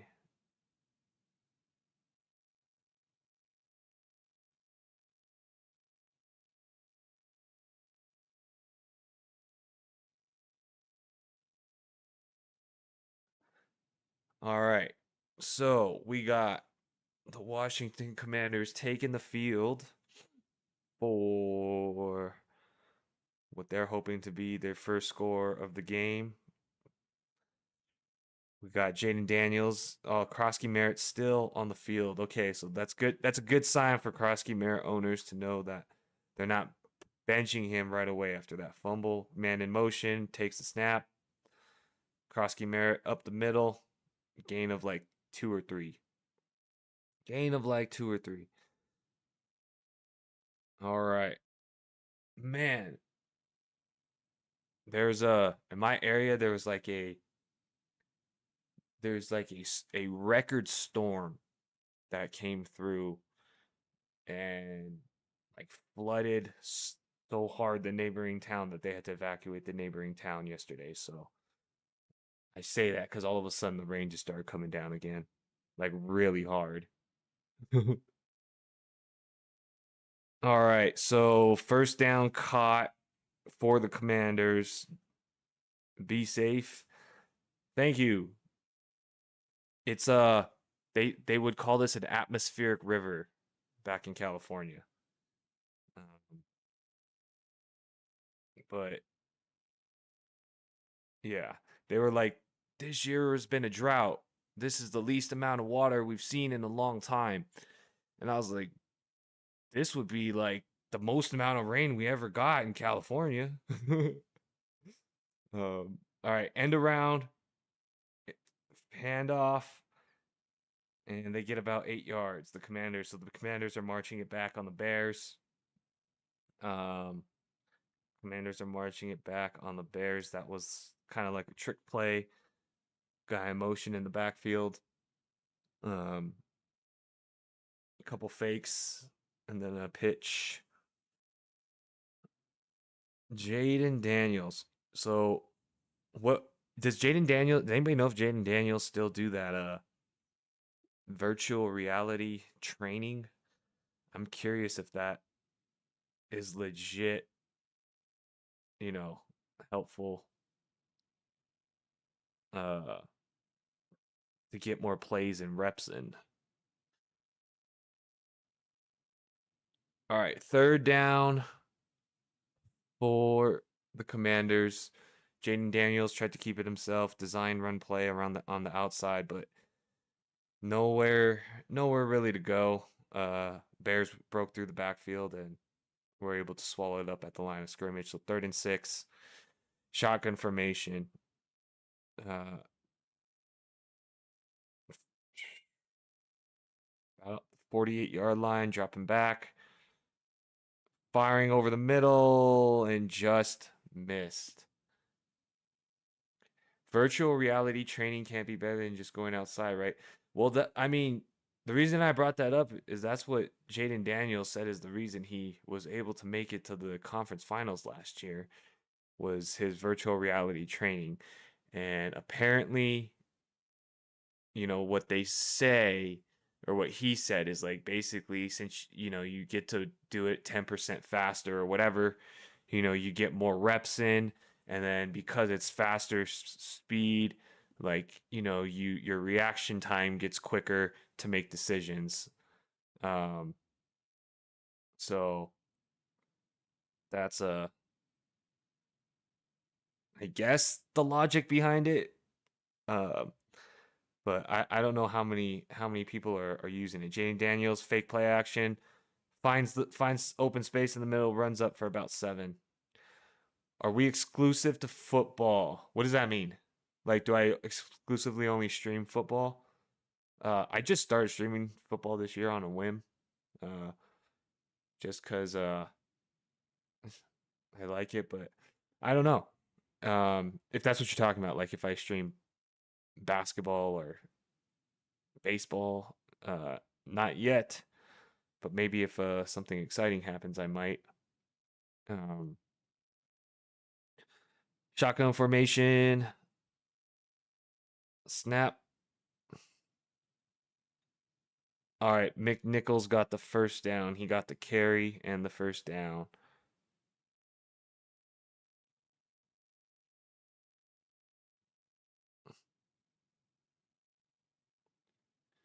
AJ, your Niners are also doing better than everybody would have thought with all the injuries out there. So we got a Niners fan, we got a Chargers fan, we got a Raiders fan. Obviously, the Raiders are the best team by far out of the three. Shotgun formation. Don't jinx it. Shotgun. Oh, oh, Daniels fumbled it. Oh, he barely got it back. Ooh, I thought Daniels was about to fumble it again. Or no, he intercepted the first time. That would have been his first fumble. Niners just limping along. Ooh, shots fired. How can they not do well? They have the easiest schedule. That is true. The Niners did have the easiest schedule projected at the start of the year. But man, hopefully George Kittle can come back. I really miss him. Oh, is that a touchdown? I think that's a touchdown. That is a touchdown. There you go, AJ. It was Jayden Daniels. Was that Chris Moore? Oh yeah, Chris Moore. Um, for a 22-yard touchdown back of the end zone. What that was a beautiful, beautiful pass. Beautiful pass. So Jayden Daniels, there you go, gets the touchdown. Oh man. All right. All right. All right. Well, that makes the matchup a little more exciting. Here we go. Here we go. So Jayden Daniels throwing a dime to the back of the end zone. Touchdown available. Yo, what's up, Bugs? How are you? About trading Pickens and Herbert for Allen and Flowers or AJ Brown. Do you think that's still a good idea after Pickens' amazing week? Also, would you go Flowers over Brown? Well, I guess it depends. So this is how I look at this, right? Um, Pickens for sure. I know the hesitation based on how well he's performed. So no shot if you want to hold off on the trade um and not do the trade. So totally understand if you want to do you don't want to do it. My only hesitation with not taking the trade is uh you probably get this Pickens value through the bye week, right? Because it looks like they're gonna hold CD out until after, and then there's a question mark when that comes back, and that's where I think the Flowers and or AJ Brown value would go up, and I think we both can agree that Allen has higher value over Herbert in the position for that. So it's kind of like to me is like if you are if Herbert, if you're okay rolling him out and you feel that plus position of Pickens in these next weeks are gonna be worth it, then totally hold it, right? Like I don't think I think both sides on this trade will do fine. I don't think like one person's gonna get screwed like in this trade. I just for me, right, is like with where we are at in the season. We're halfway through the regular season. I don't remember what your record was, Bugs, but like if you're trying to make a move because you're 2-3 and you're trying to make a run for a playoffs. That's where I would be more inclined to make a trade, right? Like to mix things up. But if you're like 5-1 and you're just like this has been working, right? I don't want to touch this. Then don't force it. If don't force it, right? If everything has been working and you don't foresee it. I just foresee, when CD comes back, I think my man Anthony Johnson, AJ in this chat has CD. I think everyone's projecting, you know, a a good significant amount of targets to go to CD's way. Not to say that if they're all going to come from Pickens, right? I envision half of them to come from Ferguson, half of them to come uh from CD, right? Or maybe a third, and then a third of the rest of the team. But so it's not to say that Pickens is going to automatically drop down to, you know, wide receiver 30, but you can foresee more like when Joe Burrow was on fire, right? Like I can foresee a T Higgins, T Higgins plus value comparatively to the Jamar Chase, where Jamar Chase and CeeDee Lamb, right? Let's call those two equal. and then you got the T Higgins value to still be able to have Pickens finish as a top 12 wide receiver. I think that is possible, right? So if you're confident in Herbert, because my man Genwell here, he's a Chargers fan, right? And Herbert can wheel and deal. He has dealt a top 5 quarterback performance on a year. Go ahead and keep it. There's that's totally fine. In terms of who I would go for, in terms of Flowers over Brown, for me that would come down to rest of season schedule. So the exercise I would do is like, let's pull up Philly, Eagles schedule, right? And we are looking towards the playoff time, right? So at the end of the season, they're playing the Bills, the Commanders, the Raiders, Chargers, Bears, Cowboys, Lions. So there's a good amount of teams that could score there, right? Lions, Cowboys, even Bears and Chargers. Probably not the Raiders. Commanders can score, Bills can score, right? So that's going to be a pretty competitive schedule. And then you look at Baltimore schedule, and you got Packers, Patriots, Bengals, Steelers, Bengals, Jets. So the Ravens might be winning more in some of these games. The Jets, the Bengals twice, right? So I would say that AJ Brown has a little more opportunity to have competitive games. That's just like the thought process I would go in. Um,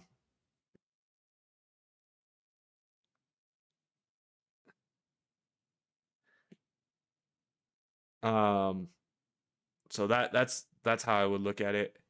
Uh, but again, like if you want to keep Pickens because you believe he's the best wide receiver out of those three, right? And you feel that plus differential in your lineup is going to be better, then go for it. You're 4-2 right now, but have lost my last 2 in a row, and you got Gibbs and Jacobs at running back, at wide receivers are all right. Yeah. So okay, so I see what you're saying. So since you lost your last 2, you're kind of getting antsy on if you would have uh done anything different. Well, this is how I would look at it too. Is like if you were to flip like the production from Allen this week, right?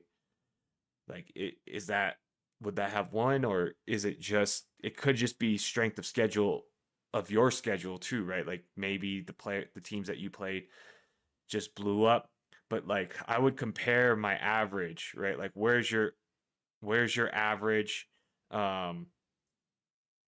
like points for, right? Like so let's say your average points for is, 110 points a week, right? And you feel like you're playing out the cap of your players' abilities, right? Like everybody's playing pretty well, and I'm scoring 110 a week. And then you look at like the top teams for playoffs, and they're scoring, 130 a week. Then like like okay, I might have to make a move in order to be competitive here. But if like you're scoring 110 a week and they're scoring 115 a week, and you're like, you know, I'm competitive, then maybe you don't have to make a move, right? So without knowing the dynamics of the league and like why those losses happen, right? Maybe you aren't losing because your team's bad. Maybe it's just, strength of schedule and things like that. Um, so that's the last thing I would kind of look at before that trade.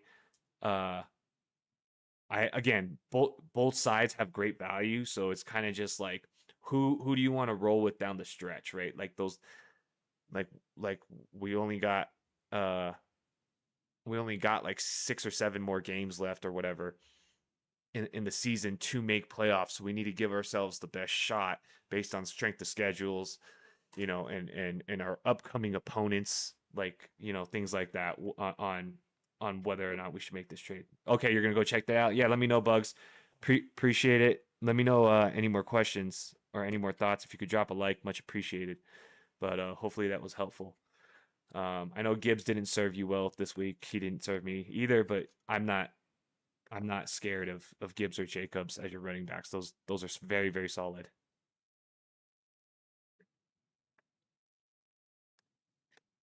Think he should roll with Garrett Wilson. Fields will throw him touchdowns. Dude, Fields is so bad. Fields was so bad yesterday. Oh my goodness. I'm so glad we made a friendship over that game because that was that was the only good thing that came out of that game. Oh my god, that was a terrible game. That was so bad. All right, shotgun formation, Caleb Williams, and it looks like they false started. Oh, it's timeout. Yeah, I think that really exposed the Jets' problem yesterday. It was like, all right, Sauce Gardner on Garrett Wilson, force Justin Fields to pass to anybody else besides Garrett Wilson, and he couldn't do it. He just could not do it. He just could not make a single pass. Um, I don't know. I don't know. I don't know if they could use him like a hybrid, like a Taysom Hill or something, you know, Justin Fields, and just use him as like a runner and a decoy or like a runner and a secondary passer. Um, but quarterbacking does not seem to be his specialty. Throwing the football accurately does not seem to be his specialty.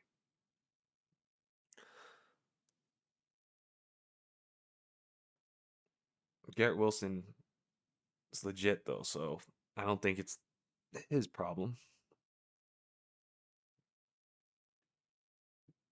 All right. Where are we at? Where are we at with things? Um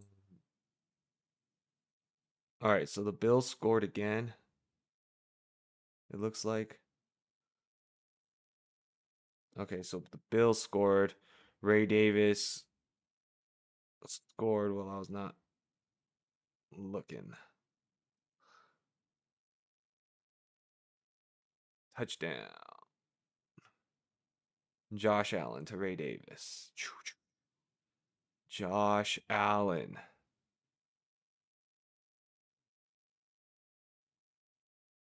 Boom. Boo. He'd be in the NFL at least. He's still in college. He's stuck in his college game, huh?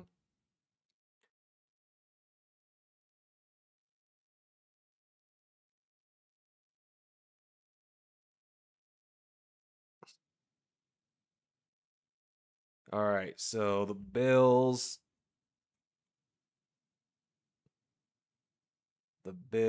score they have 14 now. 14-21 in that Atlanta Bills game. We got Caleb Williams and the Bears driving second quarter, 6 minutes, 23 seconds left. It's second down and 10. Shotgun formation, Swift in motion, Caleb firing, and nobody home. Nobody home. Uh, third and 10 for Caleb Williams and the Bears. We shall see here what they can do. They're past midfield. He he threw that just a little too far ahead of the receiver, but he was rushed because the offensive line did not hold up. Third and 10, man in motion. Line is set. Pitch to DeAndre Swift. He's trying to get the first down, and they're pushing the pile. He's like 1 yard short. 1 yard short. That was a Crazy play. So you're gonna have like 4th and 1. The offense is staying on the field, 4th and 1.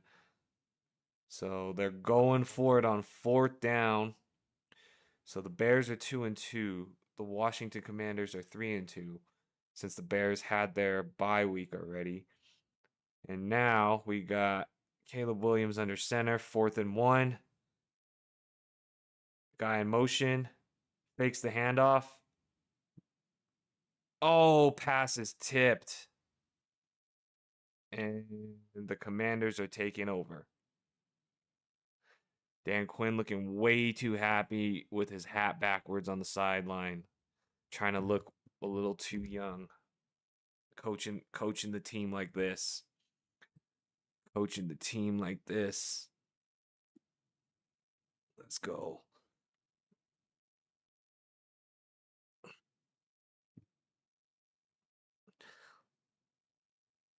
All right, so the Washington Commanders will be taking over on downs there. And see what's going on in the Bills. The Bills in Atlanta.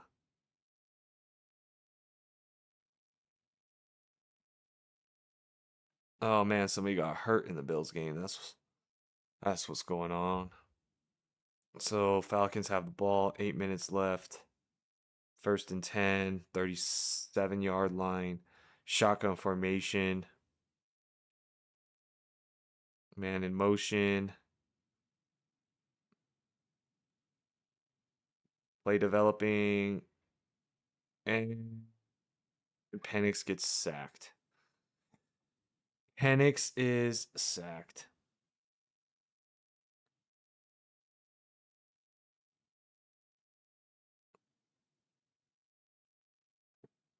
All right.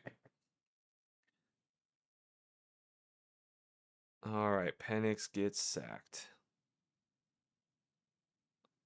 There's a little bit of face mask, but don't think they're going to call that. 2nd and 23. Bills defense is hyped. Brought him back to the 24-yard line. So Penix taking the snap, quick pass. Looks like Kyle Pitts for maybe 10 yards or so. 3rd and 12. 3rd and 12.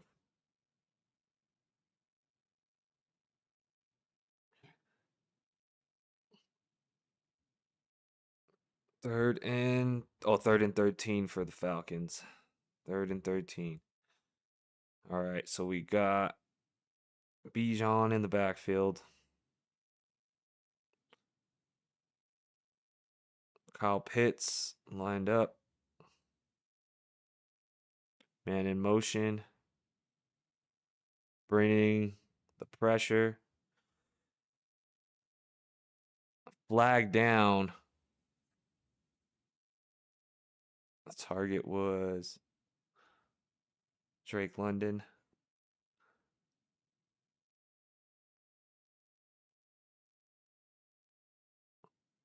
They said no foul. So 4th down.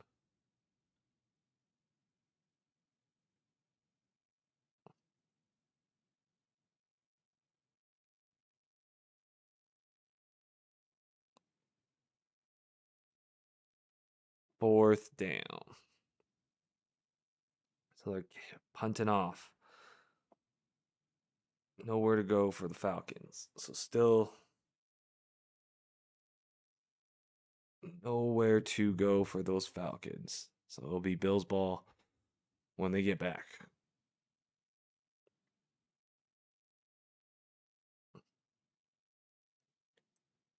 All right. Let's check the stats here of where we're at with things. All right.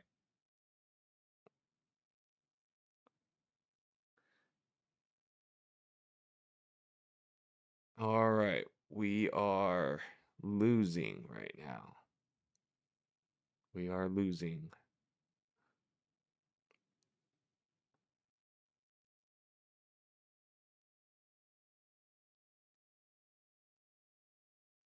Losing by 7 points. Yay!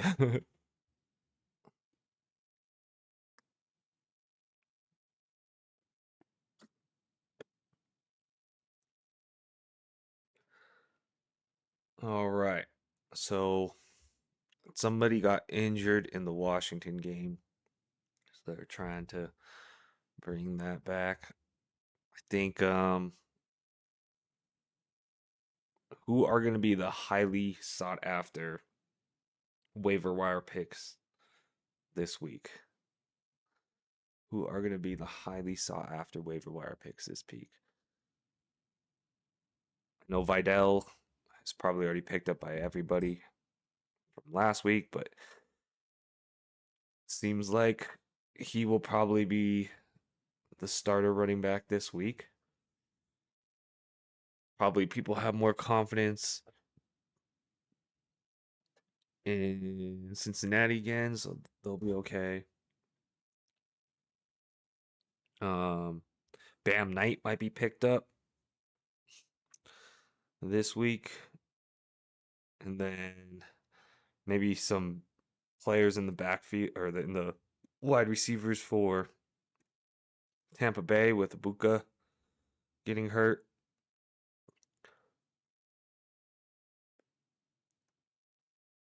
Devontae Adams stock's probably going to go up, and then maybe what's his name, Whiteworth or Whitworth might be picked up from the Rams.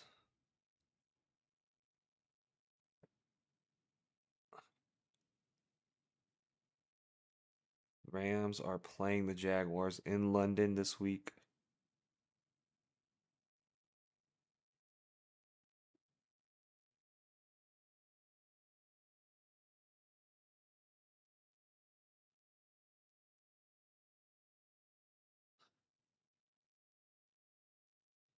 All right, because of the injury, the Buffalo game's coming back first. So Buffalo is taking the snap. Josh Allen under center. Hike is off. Handoff is off. James Cook is running the football well. Gain of about 8 or 9.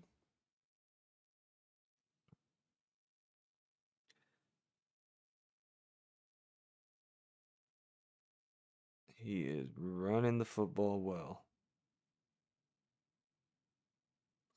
James Cook has awesome balance, man. He gets hit multiple times, stays on his feet, and able to still go forward. So James Cook looking good. 9-yard carry, 2nd and 1. Allen taking the snap on the 29-yard line. Another handoff to Cook. Looks like he gets the first down.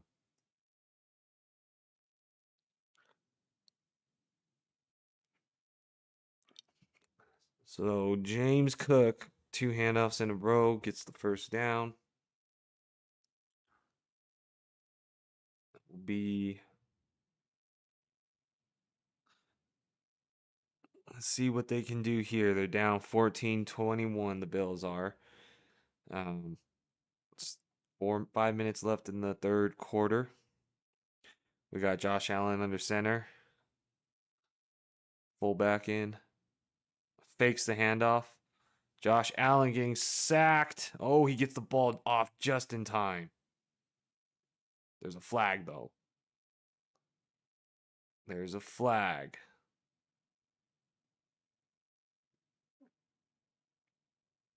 Holding on the defense, so automatic first down. Falcons with the hold.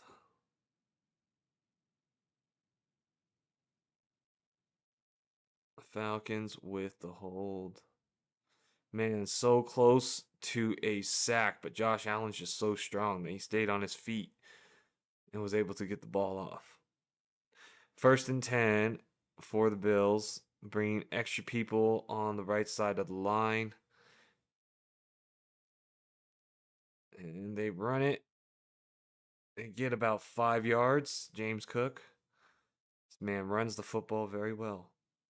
Unfortunately, we're playing him this week. Guy's got a lot of yards already. What's up, Gary? How are you? How you doing this week? What's up, man? Go ahead and ask away. How can I help? We got the Bills marching up to about midfield, getting close. They're on about the 41-yard line, 2nd and 4. Takes the snap, runs the football again, nowhere to go this time. So it'll be 3rd and 4. It will be 3rd and 4 for the Bills. Yep, Gary, just let me know what you need. Appreciate you. All right, so we got the Bills, 3rd and 4.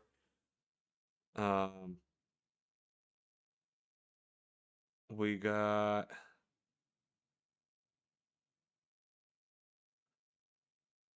we got 3rd and 4, shotgun formation, man in motion. Takes the snap. Allen looking both ways, fires the ball. Ooh, just over the head. I think that was Ray Davis. 4th down, but there was a flag. They're going to call defensive hold. Here we go. Defensive hold again. Defensive hold yet again. Penalties be plaguing the Falcons on this drive.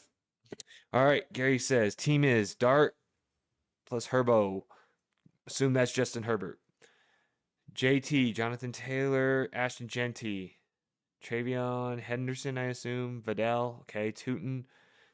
And then you got Rice, Sutton, Tedero McMillan, Kincaid, and Mason Taylor. Do you do Jefferson and Warren for Genty and Tet? This is, I would assume that's Justin Jefferson. Is that Tyler Warren or is that Jaylen Warren? With the Jefferson side. Oh, it's Jaylen Warren? Okay. And then you'd be giving away Genty and Tedero McMillan. I don't like that. I don't like that. The reason I don't like that is because right now you're rolling out JT and Genty as your running back 2, right? So your running back 2 is Genty, which has extreme upside in the running back 2 position, right? So even though he's having a hard time right now, you know, projected on the year, he's probably projected a lot higher than Jaylen Warren, right?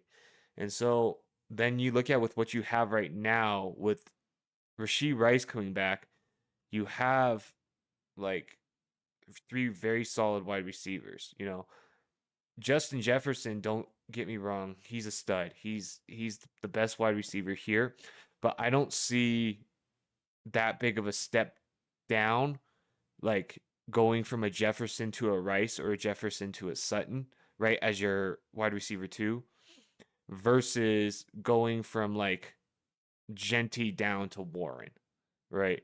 Because like you have Vidal who looks promising right now, but we have no idea what they're gonna do. The Chargers are gonna do. I don't know, Genwell, if you have any feedback on their their their backfield, right? But I think I think you know, I don't think you can rely on Vidal for the whole duration of the season. What would I do if I were in your shoes, you're saying, right? So let's see. Is this is a PPR league, I assume? I'm gonna assume, and then this is just one flex. Is it 3 wide receiver? Is it 2 wide receiver? And then flex positions are how many or what? Because based on that, it would kind of dictate my decision. Or is this just a standard 2 wide receiver, 2?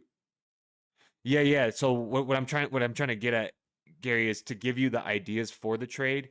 I'm trying to figure out what the dynamics of your league are, right? Is it a 2 wide receiver and 2 running back in 1 flex league? Because there's some leagues that have like 3 wide receivers. There's some leagues that have like 2 flex positions. I'm just trying to get like an understanding of like how many players you have to play play per week, um, so that I can help you break it down. And then 2 wide receivers, 2 flex, defense, kicker. Okay, so it's standard. And then what's your record? Um, what's your record? So this is a standard league then. Um, and I is this 10 team or 12 team too? Like what's your record and is 10 team or 12 team? And so the reason I'm asking these questions, right, is uh I know you're not in a 3 wide receiver league, right? But if it was a 3 wide receiver league, the wide receivers would play a lot heavier. Um, okay, so you're 1-5 and you're in a 12 team league. Okay, so you need to make a move. You need to make a move. Okay, and then you're in a 12 team league versus a 10 team league. Where in a 10 team league versus a 12 team league, the quarterback and the tight end play the premiums play higher in a 10 team league. So you're in a basically you're in a standard 2 wide receiver, 2 running back flex in a 12 team league. So with what you have, if you were thinking of giving up Genty and Tet for Jefferson and Warren. Yeah, I don't like that. I like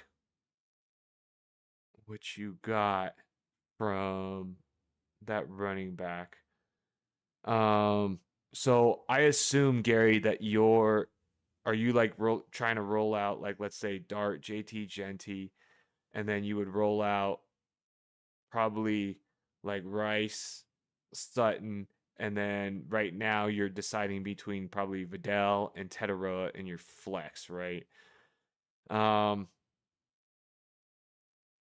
so what I would say, um, um, I don't. Right. Vidal or Tet for next week, by the way. Yeah, exactly. So I actually don't dislike your team. I don't know. I guess because so okay, here was the problem, I assume, of what was happening during your 1-5 thing. Because you didn't have Rice and you had to play Tet every week, you were probably in a negative position there. No, your team's not that bad. Your team's not bad. I was just explaining what I think was happening, right? I think what was happening is because you didn't have Rice, you had to play Tet every week, and it doesn't look like you had another wide receiver depth there, but now you do, right? Like now you have that third. Um, so in a crystal ball world, we would have looked for some depth after the first week or two when Tet wasn't well, but since you now have Rice, you do have the depth there, right? Your team's not bad. It's going to come down to selecting the right players. I think um if I let me pull up the list of players. If I were you, I don't think you're in that bad of position. Um your flex is is is a bit sketch right now. Tet did have his 2 touchdown game, but again, I don't think Vidal is going to hold value for the whole season. So what you're going to want to look for is a way to solidify that, or we're banking on Tet holding value for the whole year. I think that's the weakest position. I think between Kincaid and Mason Taylor, you know, that's fine for the tight end position. So if I could do something like, hmm, damn, I would almost ride this out, bro. Let me think. Let me think. How Justin Herbert? So you're basically dart. You're playing dart over Herbert, right? Um, I assume right now, just based on the stats. The ideas that I would have uh if you were willing to give up Genty, the idea I would have, I kind of like where you're going with that idea of trying to get uh Jefferson and Warren for Genty because you're maximizing your value on Genty. But I think what when you give up Tet in this position, then you're gonna roll out Rice, Sutton, and Jefferson, and then Jonathan Taylor, and then Warren. That's not the worst. I don't love it, but what if I were to do that trade, I would be looking to do that. Actually, you could roll with that, I guess. You could roll with that, I guess. If you're looking to make a move. I honestly don't think your team's that bad. Um, so Jefferson, Rice, and Sutton. And then basically you're locked in for your flex there. Your running back 2 is just weak at that point, right? Because you have Jonathan Taylor and then Jaylen Warren. And so I guess then that question just becomes who's gonna have better upside on that, Warren or Tet? Um okay. I got it. I got it. So if you take this trade, like let's say you take this trade, right? Take this trade. If you take this trade, like I think you could take this trade and it would still work. And then what I would do is if I could then so once I get Jefferson and Warren, if I could then consolidate something to get a RB2 after that, I would. Um and what I mean by that is like let's say uh you took the trade, right? And then you could turn like Rashi Rice plus Jaylen Warren into a wide receiver 2 and or a wide receiver 3 and a running back 2, right? Like turn Rashi Rice's value into that running back 2 value, throw Warren in there, and then get a backup wide receiver. I think then you would look good because then your Jefferson's your 1, Sutton's your 2, um, and then you have your running back 2 in a depth piece. Or if you keep exactly as is, you're basically betting if Jaylen Warren is going to be able to maintain running back 2 value, which is possible. I'm just the only reason I would have loved this trade before that Kenneth Gainwell breakout, but with that Kenneth Gainwell breakout, I'm just a little confused or cautious on what they're going to do in that backfield. I hope that makes sense. So basically, what I was trying to say is, I now that I've walked through this trade a few times, I'd be okay taking this trade. Um, and then once I take this trade, but can I keep Rice? Yeah, you can keep Rice if you want to keep Rice. Would are you okay giving up Sutton? Um, or because I don't know if anybody in your league will take like a consolidation trade of like Jaylen Warren plus Vidal, right? Like would I don't know if somebody in your league will take a consolidation trade of like Jaylen Warren plus Vidal for J.K. Dobbins, you know. Um I basically if you want to keep all of them, right? Oh, you're okay giving up Sutton? Um yeah, because Sutton has trade value. Maybe not after this week, but on the course of the season, he had trade value. So yeah, those would be my two ideas. If you take this trade, right? You take this trade, and then you look at trying to consolidate the 2 running backs like Jaylen Warren plus Vidal. Like right now, while that name Vidal's hot, right, for a solid running back 2 in that tier of like J.K. Dobbins, um, or you then take either Vidal or Jaylen Warren plus Cortland Sutton uh, to get the running back and flex. If you keep everybody as is after this trade, your weakest spot is Jaylen Warren. Because you'd be able to run Vidal out probably for the next week or so, week or two, in your running back too. And in that meantime, after you take this trade, you need to be looking at how to maximize his value plus Jaylen Warren. But Rice and Jefferson is great, right? Yes, yes. Rice plus Jefferson would be fantastic. Rice plus Jefferson would be fantastic. Jefferson's your locked and loaded wide receiver 1, and then Rice in your wide receiver 2 has wide receiver 1 upside essentially, right?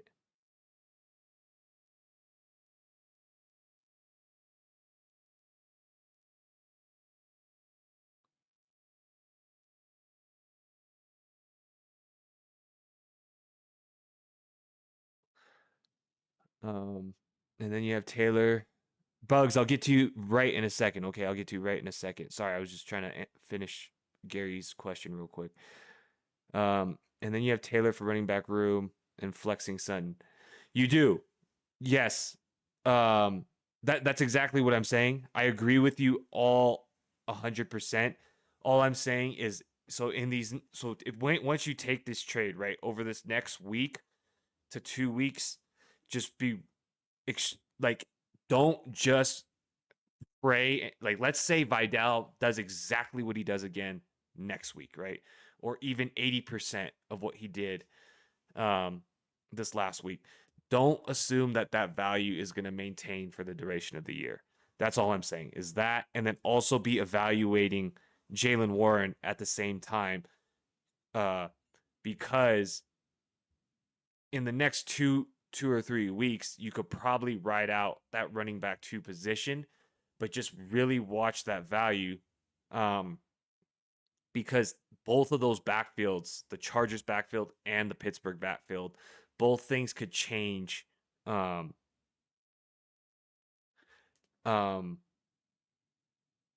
both those things could change in a heartbeat. Who would I start there?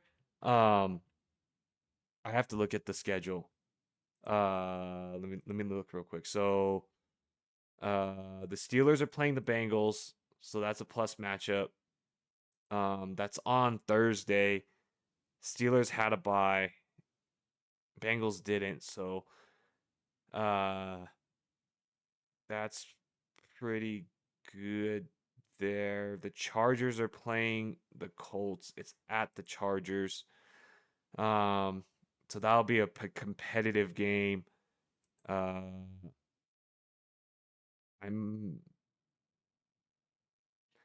I I think I think just off the heat, I would play Vidal. Um, just off the like momentum, right? And should you just risk it and take the trade? Yeah, that's basically what I was saying. Is I like after we talk this out, I would be okay taking the trade, Gary. Um, all I would say is when you take this trade, just make sure you watch that value. Uh, um, watch those values, right? Watch the value of uh both um Jaylen Warren and Vidal, because you might have to make another trade like next week or the week after, to try to get a solid running back too. If let's say Kenneth Gainwell starts to overtake Jaylen Warren snaps, right? Or if uh you also have to be thinking about, is Omarion Hampton coming back, or are the Chargers going to make a trade for a player? Um, those are the things I'd be thinking about. But I don't think there's anything wrong taking the trade. I think, you know, I think you can take it, and you can figure something out, right? Within the next couple weeks, to in case the value doesn't hold, right? I'm not saying that the value won't hold. The value might hold for Jaylen Warren or Vidal for the rest of the year. Just just in case type of thing. Okay, that's basically what I was trying to get at. Hopefully that makes sense, Gary. Let me know if not, or if that makes sense. All right, Bugs, I'm coming to you. You're back with question. Would I target Bowers or Kittle at tight end? So, all right now, here's the thing. You're gonna have to pay up for both of these guys, okay? Um, you're gonna have to pay up for both of them because uh people who drafted Bowers drafted them in the second round, so they're not gonna want to let go of him for nothing, even though he hasn't like maintained his value from the previous year. Just like that emotional like name and investment is gonna be a lot. I'm a Kittle owner, and already having waited this long for him to come back, like emotionally, I'm gonna want to play him, right? But I think obviously everybody has a price um for everything.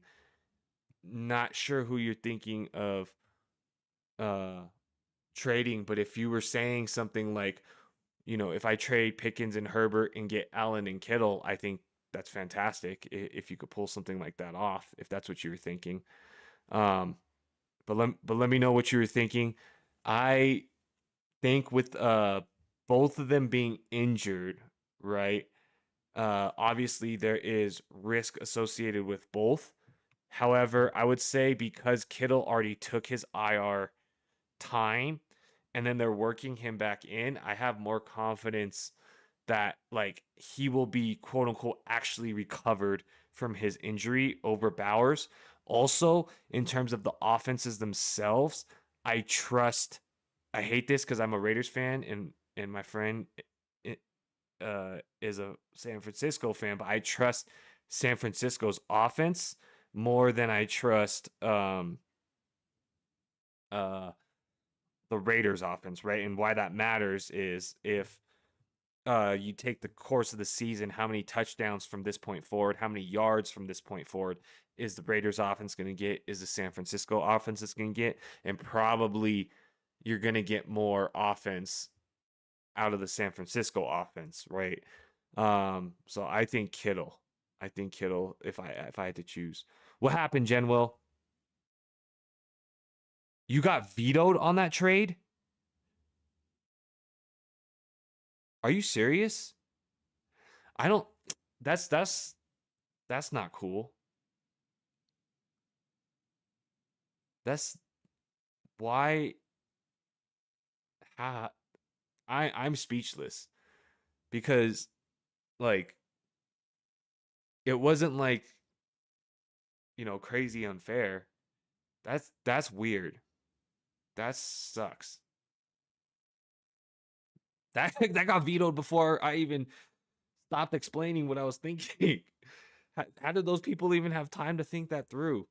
That's it's kind of unfortunate that that leagues can veto because that sucks. I'm sorry to hear that, Gary. But maybe we could find another trade. What were you thinking with the George Kittle thing? I think I would do Kittle. What happened, Genwell? Yeah, you think Kittle 49ers use him more than Bowers? Yeah. Thank God for the Falcons defense. What happened with the Falcons defense? The Michael Vick wannabe? Who's the Michael Vick? Are you calling a Josh Allen is the Falcons, or is the Michael Vick wannabe? Is that what you're saying? Josh Allen is the Michael Vick wannabe? No way.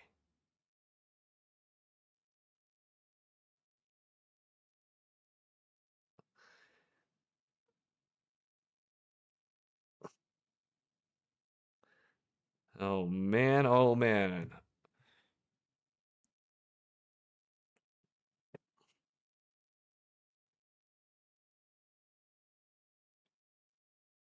Gary, you gotta tell your league that trade was fair, man. That trade was definitely fair. I don't know why they're tripping. Oh, Penix? Yeah, okay. He's definitely he's no good, bro. I'm telling I'm not a believer. I am not a believer. I am not a believer in Penix at all. All right, let's watch him. He's driving right now, 2nd and 1 for Penix. All right, we got Bijan in motion coming behind him. Shotgun, handoff to Bijan. The Dijon mustard for a loss of 1.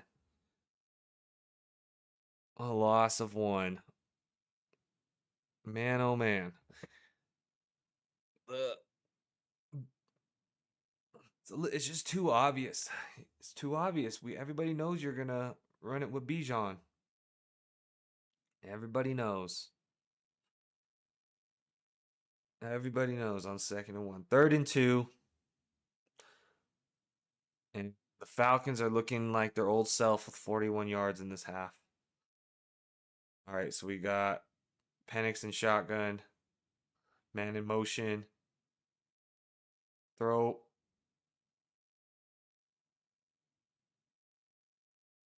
Wow, no conversion, broken up. Wow. Romo involved in special team. That works well. That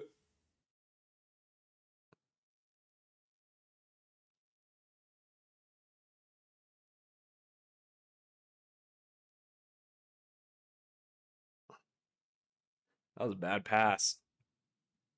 That was a bad pass. I don't know why he chose that. All right, 4th down. Falcons are punting it. This is tragic. Tragic for the Falcons. The Bills taking the snap. Special teams. Nowhere to go. Swallowed up. Nowhere to go.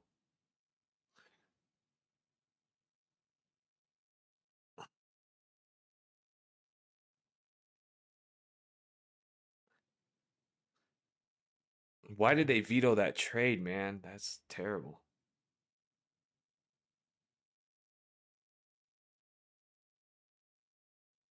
Oh man. That was a flag, you said? I don't know. They not sure. All right. Taking it to the Washington game. Jayden Daniels in shotgun formation. Fakes the handoff, drops back, steps up, running it himself, getting the first down himself. Jayden Daniels getting the first down himself.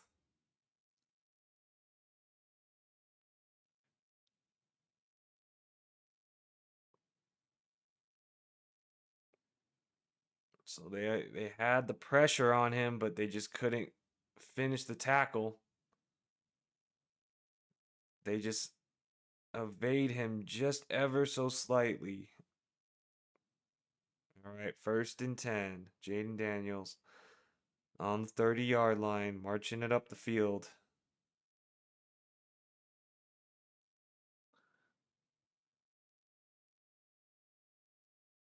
All right, we got 2nd down. 2nd down for Jayden Daniels.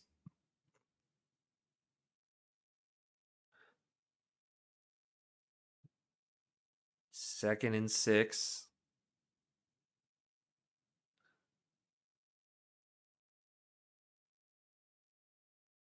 2nd and 6 for the Washington Commanders. Shotgun formation. Shotgun formation. This guy in motion. Dropping back to pass. Russian pressure. Throwing deep. No one there. 3rd and 6.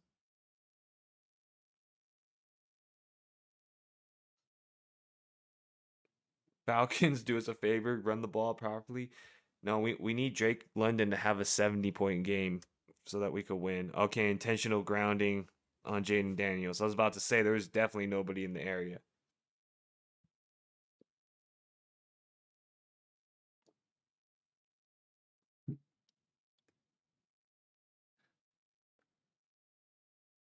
Now that that got vetoed within 3 seconds, any other ideas? Um, did they tell you? They don't tell you why it gets vetoed, huh? Your league mates are just being jerks. Um, to veto that. So I assume your goal is to keep Rice, right? Um, you know, I liked what you were trying to do there. Maybe you could, if go look for. He lied and said he accidentally sent it. Oh, bro, that's the worst. I'm sorry to hear that. I'm sorry to hear that. That's unfortunate. That is unfortunate. Um, so I think you're headed in the right direction. By by how you were trying to bundle those two players, and I think with Tet's game, he still can carry some value, right? Um, where I think you have also some potential is is riding that wave of Vidal and Tet, right? So I don't know if you can combine Vidal and Tet uh and get someone good. Um you could you could yeah, try to put those two guys together to get a flex. I think the ideas that for what you need to look at is go to your league again. Go to all the teams who are also struggling, right? Like say that there's another team that's 1-5 or you know 2-4, 0-6. Like look at the bottom teams because they're probably more willing to trade, right, than the other teams. And then look look for a team that can gel with what you can offer. You know, um, like for example, like right now, let's say you were looking for uh, a different running back because you don't want Genty. I'm not saying you do want Genty, but let's just say that, right? And that you want to be able to roll out Rashi Rice and Sutton, right? And so you're looking for a running back, but you're willing to give up Genty and Tet like you were doing. Um, and there's somebody who had like four four running backs, but two or three of them, they're not uh it's not an easy decision for that manager on who they're starting every week. So maybe they would want to take Genty, right? Because in their head, they could just throw that into their league and they'd be willing to release players. So I'm pulling up the scores on the week, right? So like, maybe somebody could be down on Quinshon Judkins after this last week. Um Depending on how DeAndre Swift plays this week, maybe somebody's down on him. Um Kenneth Walker, uh J.K. Dobbins, David Montgomery, Travis Etienne, um, you know, so Brees Hall, right? So maybe you can give, you know, Tet and Genty and then get, uh, you know, somebody like that back. Um, let's say you couldn't get a deal done. Are you good? Yes, I think you're fine. again. Um, your I think your biggest problem was with before Rashi was here. Tet was supposed to be a solid wide receiver too, but he wasn't living up to that value. And then you were probably playing Herbert, I would assume, and he was just in negative game. He was just not performing well.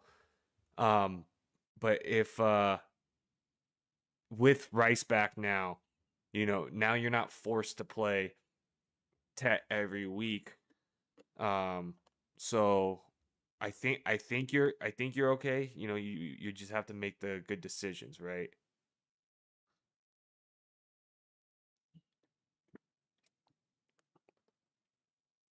Falcons moving the ball. Oh, you just want the Bills to lose again? Well, okay, okay. You just want the Falcons to protect the ball then and and score. Start Tet or Vidal. I think Tet has a bad matchup this week, if I remember quite correctly. Um,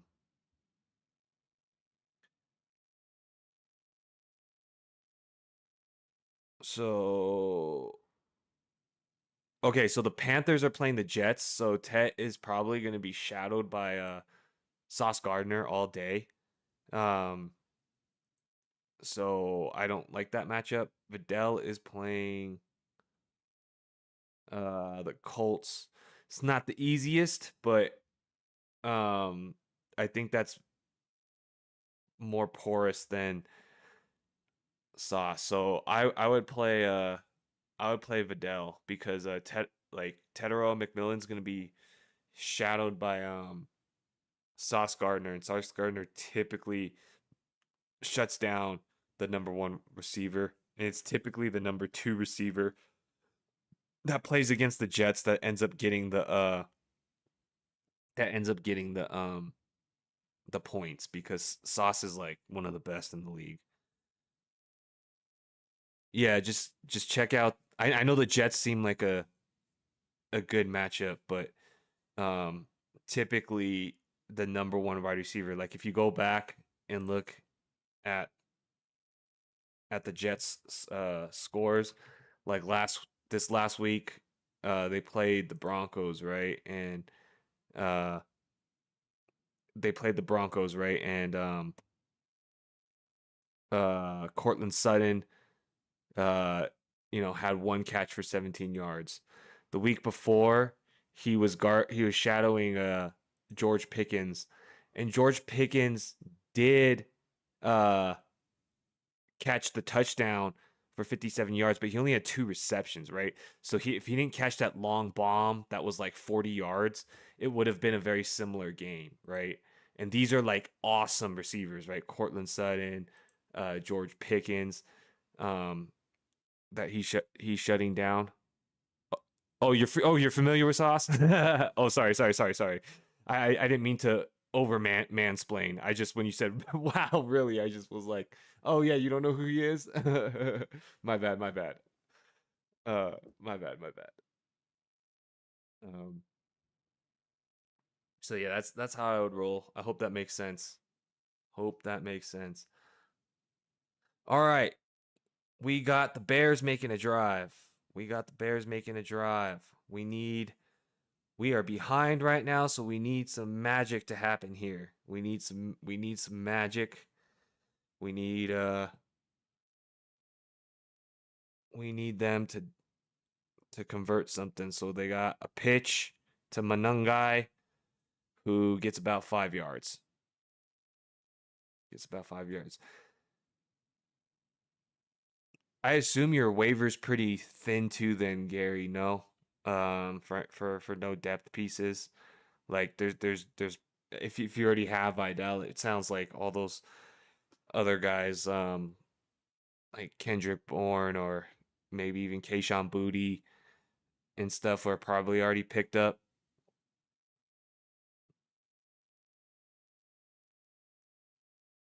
Oh, that was close. Third down.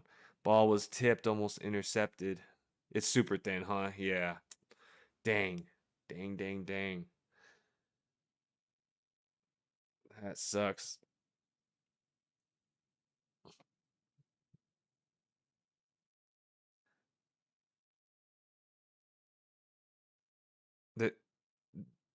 Kayshawn Booty or Kendrick Bourne are not on there, no.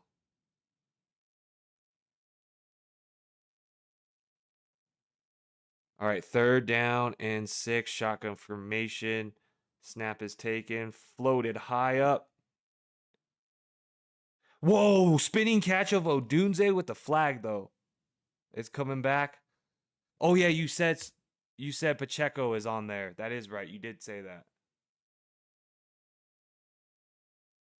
Oh my god, illegal formation that wipes it out. Oh, Pacheco is on there and Booty. Okay. Okay. Keishawn Booty is an interesting name. And I just say that because for your wide receiver depth based on what you were sharing. Um, so uh, just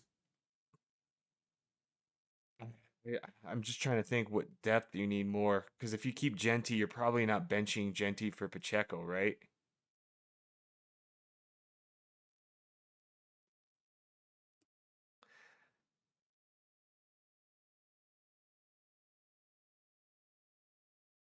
Oh man, they just took away my touchdown to Rome Odunze.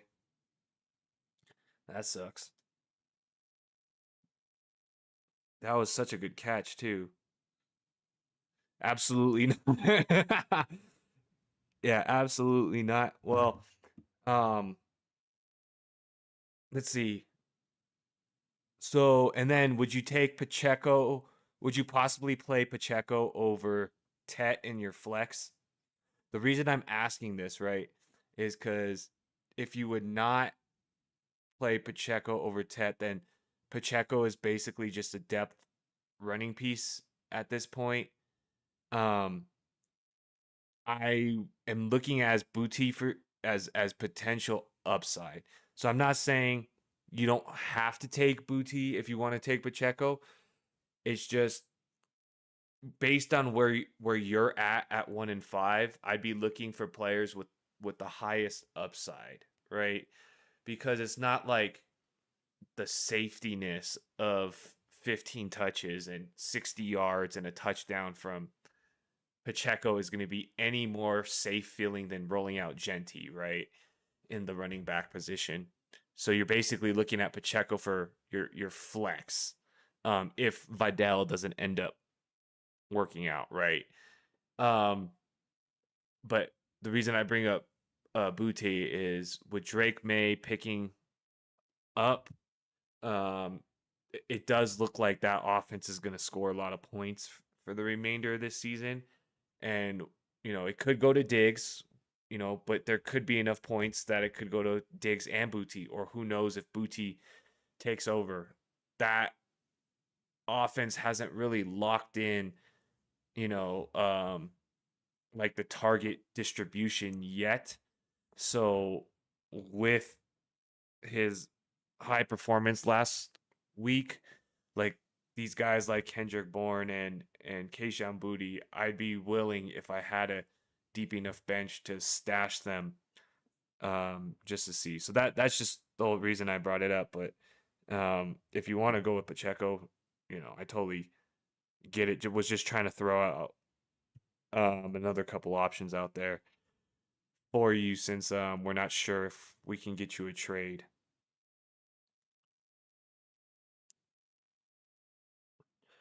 All right, so 3rd and 1 for Michael Penix.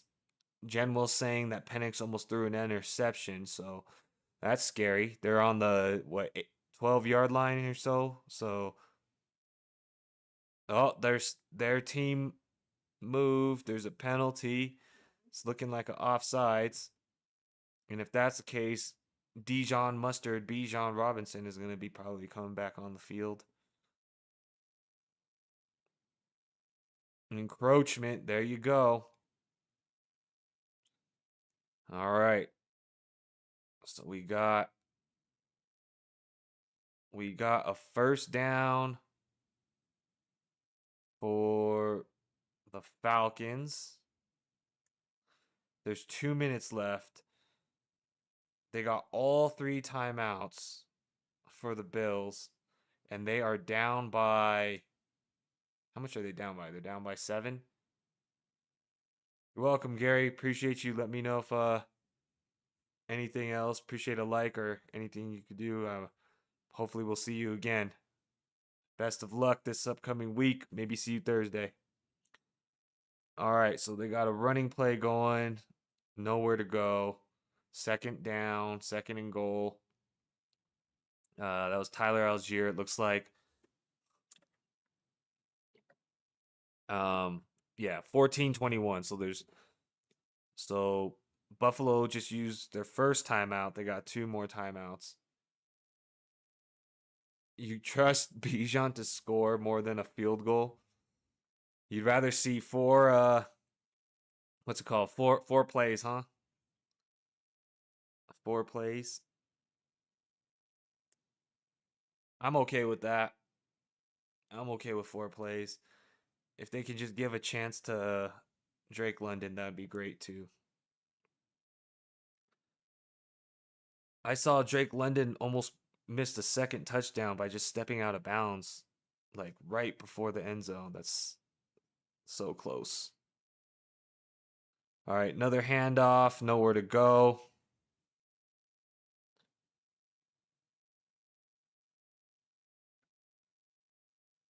All right, Bills take their second timeout.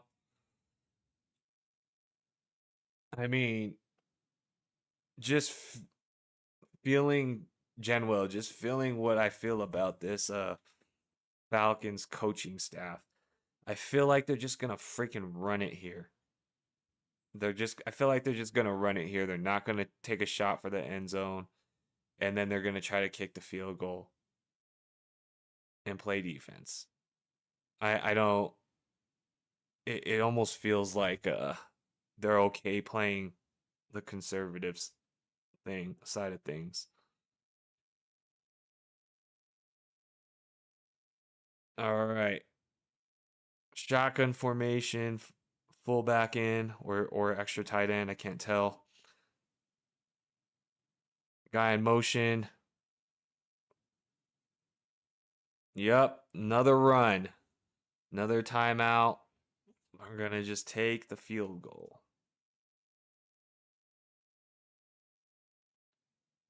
They're gonna just take the field goal.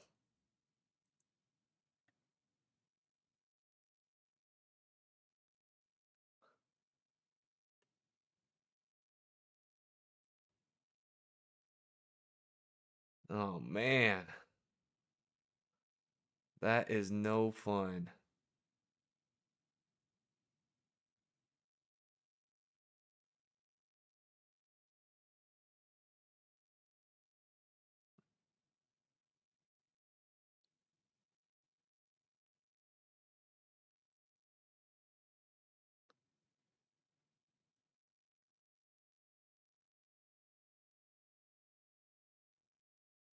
All right, field goal up and field goal is good. So the Falcons are up by 10 with a minute 43 left against the Bills. It looks like they're going to finish that game out strong and end up beating the Bills as long as they just take care of the fundamentals on this game. With the 2 possession game, it's going to be very hard for the Bills to come back. It's possible. We saw the Bills come back. What was it? Week 1 against the Ravens. So it's not impossible, but it's quite a stretch. Quite a stretch. So we are checking out the Commanders game now with that field goal that just went up. Jayden Daniels is in shotgun formation. And we got him taking the snap, passing, finding Deebo Samuel for a gain of about 7 or 8. It's going to be like third down and about 3. Third down and about 3. All right, guys, this is way too close for comfort. Way too close for comfort for my matchup this week. This is a nail biter to say the least. We need Jayden Daniels to stop saucing it up. All right, so Jayden Daniels taking the snap. Shotgun formation and incomplete. Incomplete, 4th and 2. So the question is do they go for it here on 4th down? And because it really looks like they are.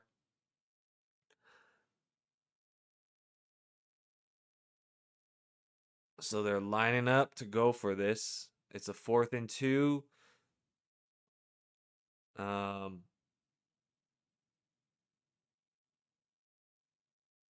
right. Dan Quinn with his hat backwards telling them to go for it. And they get it. They get the first down. It's got to be the hat. It's got to be the hat. Dan Quinn trying to look like the cool uncle. The cool uncle at Thanksgiving dinner. Just hat backwards.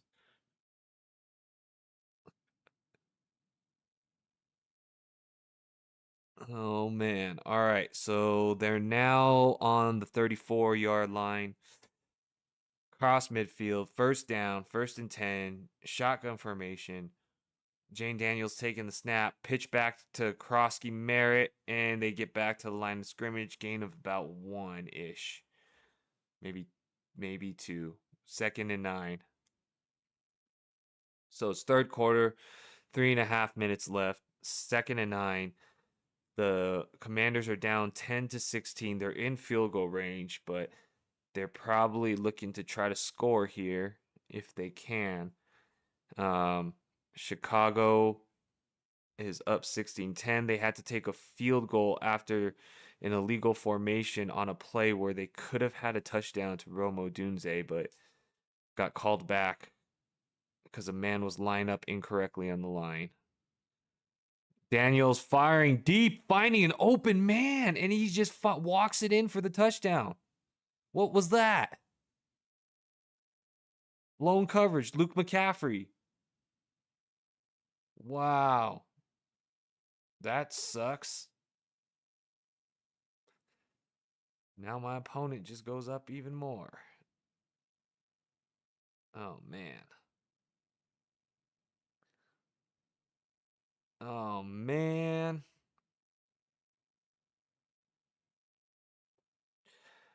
Oh, geez. That's a blown coverage.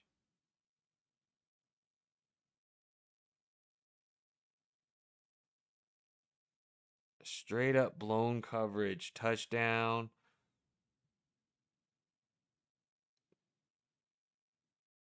Touchdown, touchdown, touchdown.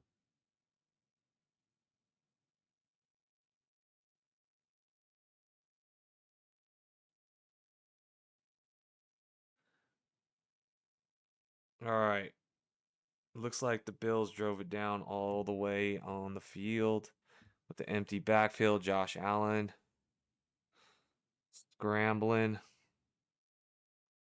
Tipped and intercepted. Oh, man. Game over. Bills win. Mr. Genwell got his game. He got his game. There are no timeouts left. The Falcons are going to win this. The Falcons are going to win. Whoa. The Falcons get to just take the knees to win this.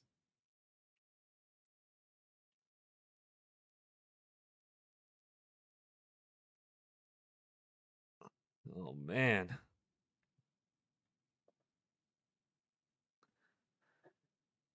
Whew. Who would have thought the Falcons would win that? The Bills are on a 2-game losing streak.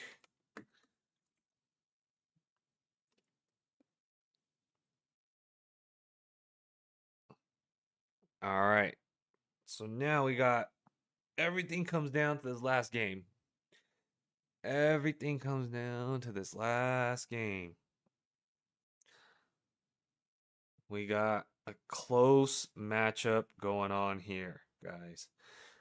We got my opponent with Jayden Daniels. And then I have Caleb Williams, Rome Odunze, and Washington kicker. I think I'm down a lot. I'm down how much am I down? I'm down 8 points. I'm down 8 points. So, oh goodness.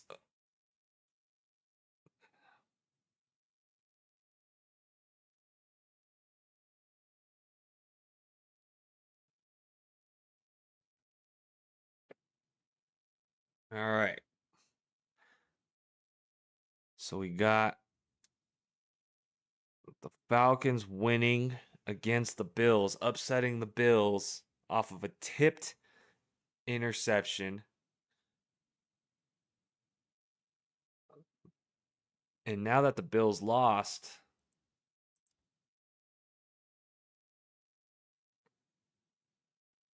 they're tied with the Patriots. The Steelers and the Colts have the lead in that AFC now.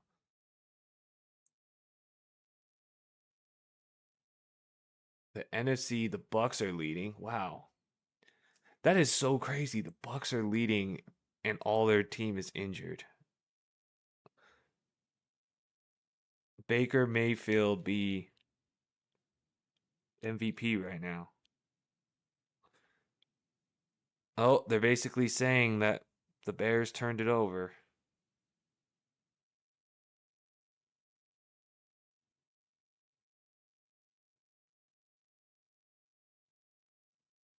Chicago fumbled it but recovered it.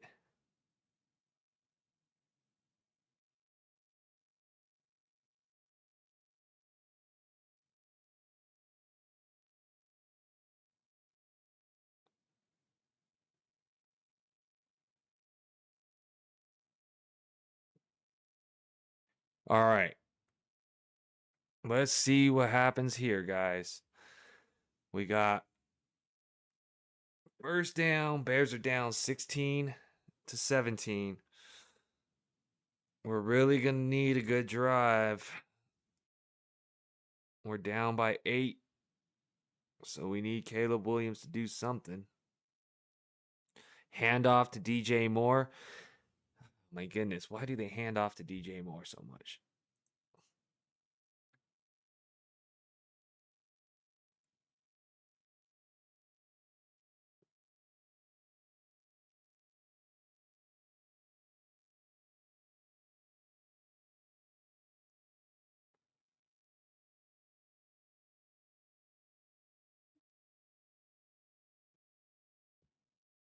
All right, so we got the Bears, Caleb under center, 2nd and 6.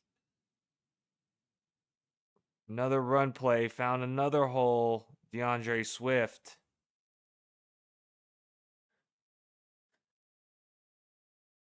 DeAndre Swift, it might be a good trade target too. Not necessarily forcing a trade, but if you're looking for a trade, because I bet you most Swift owners are not happy with him. But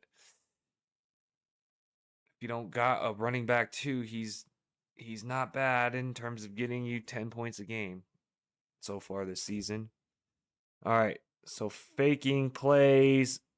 Manungai with the screen pass. Lots of room. One tackle a break, and he almost took it to the house. Wow. Wow, wow, wow. Kyle Manungai. It was a good block. Downfield. Let the screens develop.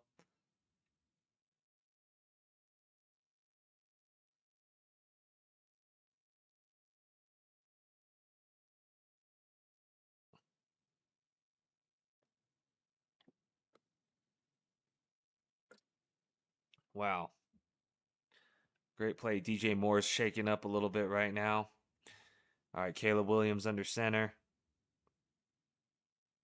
They drop him back. Williams running it himself. Oh no, he threw it at the last second just to smidge too high. 2nd and 10 now. It was just a smidge too high.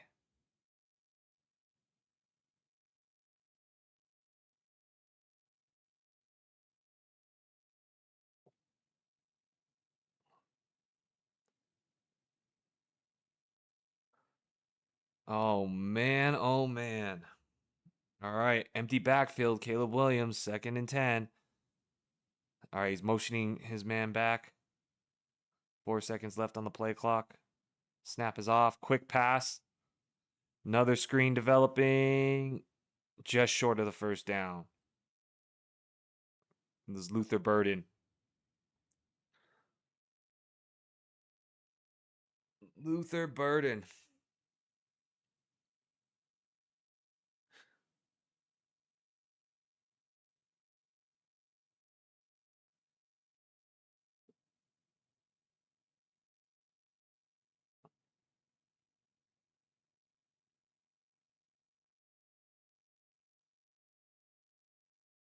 All right. 1 yard. High snap. And he had to take a sack. The snap was too high. Wow.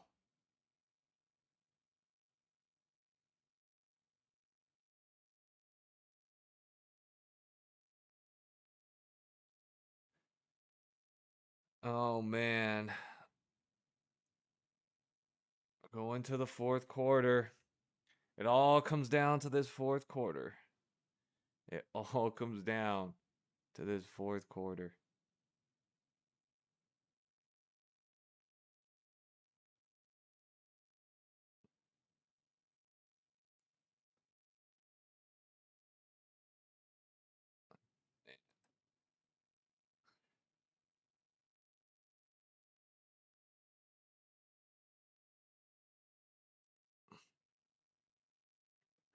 Looks like I'm about to lose this week.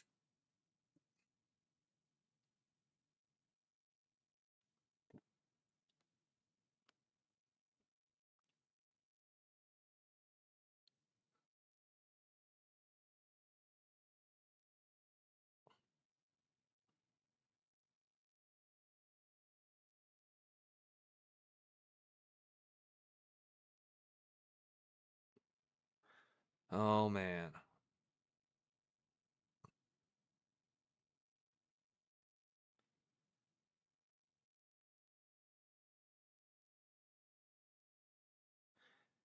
All right. So the Bills losing today.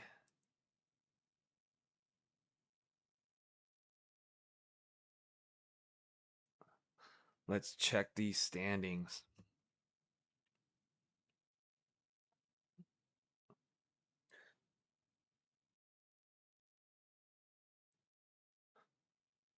All right. So the Patriots and the Steelers are 4-1. Dang, the Steelers are 4-1. Does not feel that way. That's crazy. Aaron Rodgers and team. And then Colts 5-1. Jags are 4-2. Chargers are 4-2. Broncos and us Raiders are down 2-4. All right. All right.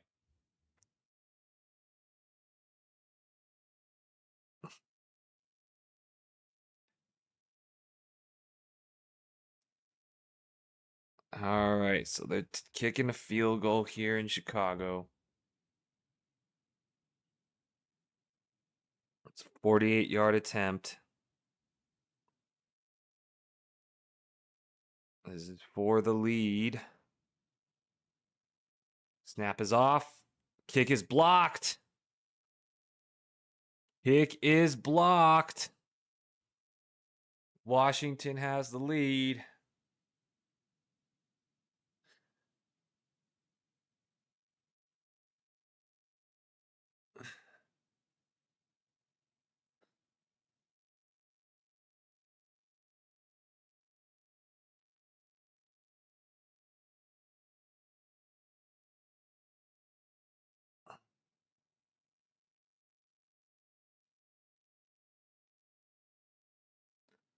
Dang. Blocked kick. Dan Quinn with that dad hat energy.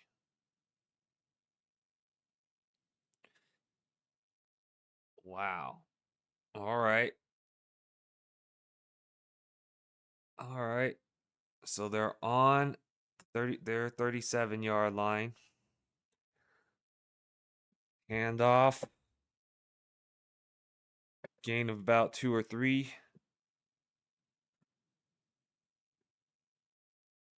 Jayden Daniels. Directing traffic. 2nd and 7.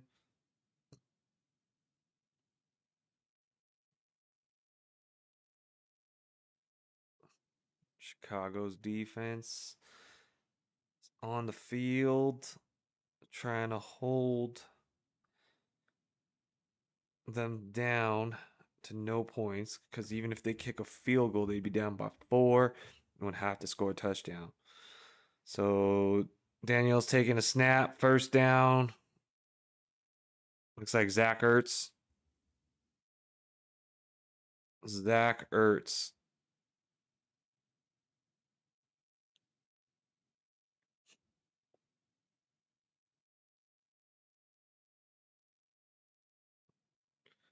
All right, Daniels going quick. Deebo Samuel has the ball. Trying to rip the ball out of Deebo Samuel's hands, but he had good ball security. No ripping the ball out. No turnover there. All right, so we got 2nd and 6. Washington is up 17 to 16. So they just need to control this game. The Washington Commanders. Daniel keeps it, finds a man over the field. There's a flag. It's Luke McCaffrey.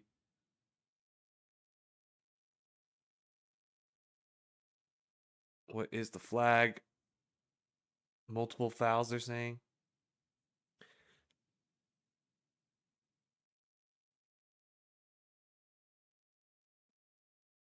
Offsides on the defense.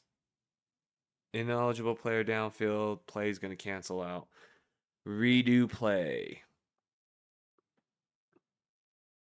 2nd down and 6. 2nd down and 6. All right, so you got 2nd down and 6. 12 minutes left. Shotgun formation on the 44-yard line. Daniels takes a snap, drops back. Going deep. There's a flag on the play, but he got his man deep. To see what the flag is. They're marching up the field, so it's looking like a defensive hold or something.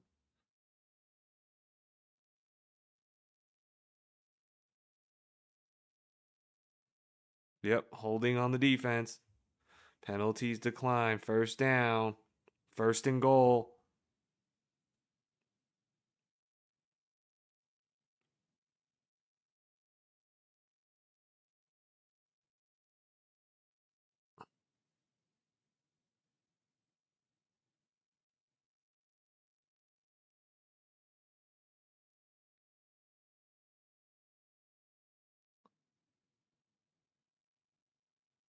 Oh, good move. 1st and goal. Jacory Croskey-Merritt swallowed up at the line of scrimmage. 2nd and goal. Gain of maybe 1 for the Washington Commanders. 2nd and goal.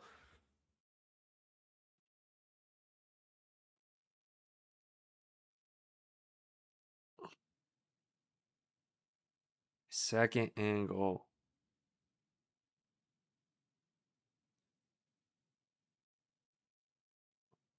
All right, so we're on the 6-yard line, 2nd and goal.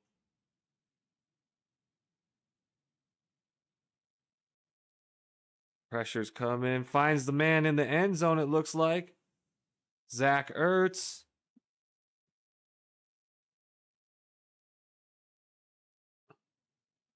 Touchdown to Zach Ertz. I think that's GG for my game now.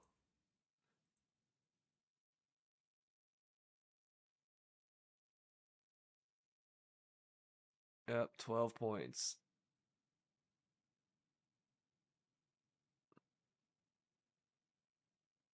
It's pretty much done.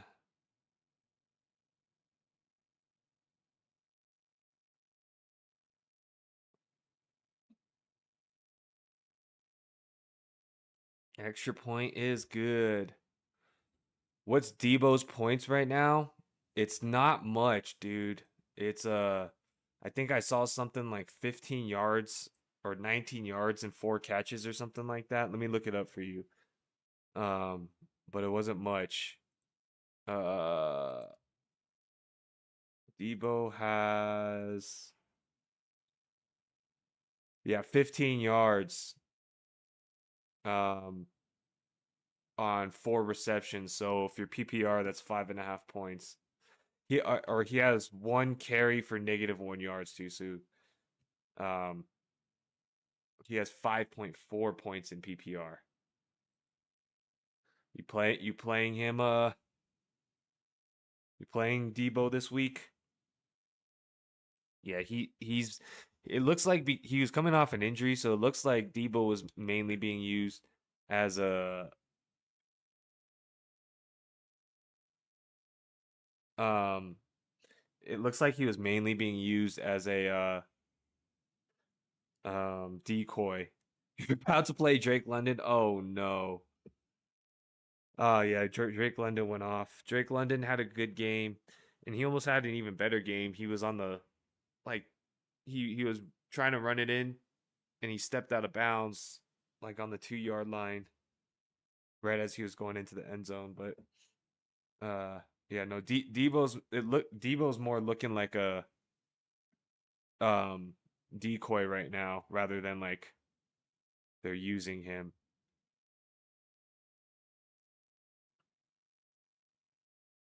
Yep, but the Commanders are up by 8 right now, I think. So you need 5 more points. You need 5 more points from Deebo to win fantasy this week. Well, for you to get that, you're gonna need the Bears to score here. You're gonna need the Bears to score here. I need the Bears to score here. So you and I, my friend, we are rooting for the same thing right now. We are rooting for the same thing.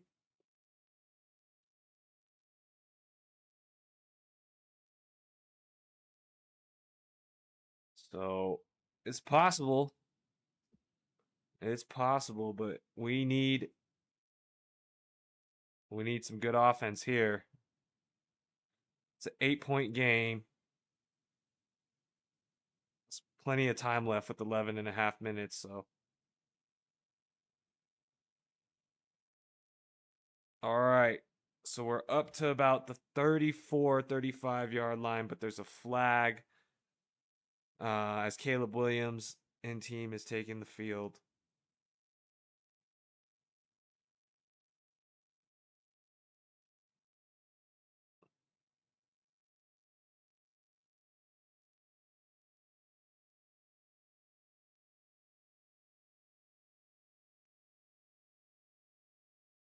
Okay, so the Bears taking the field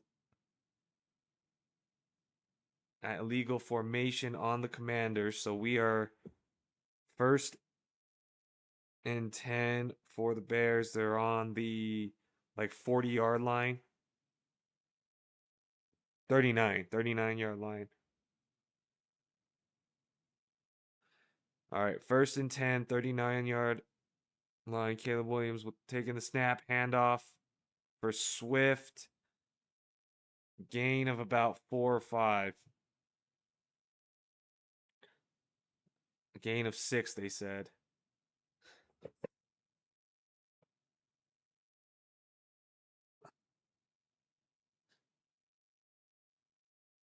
All right. So we need the Bears to do something here. Caleb Williams under center. Guy in motion. Fake the handoff. Caleb going deep. Incomplete. He's going for Odunze deep.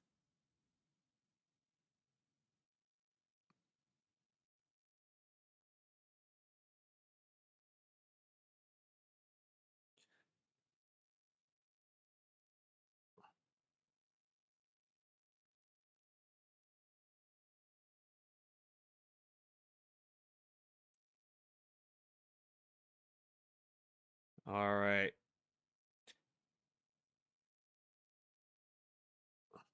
All right. 3rd and 4.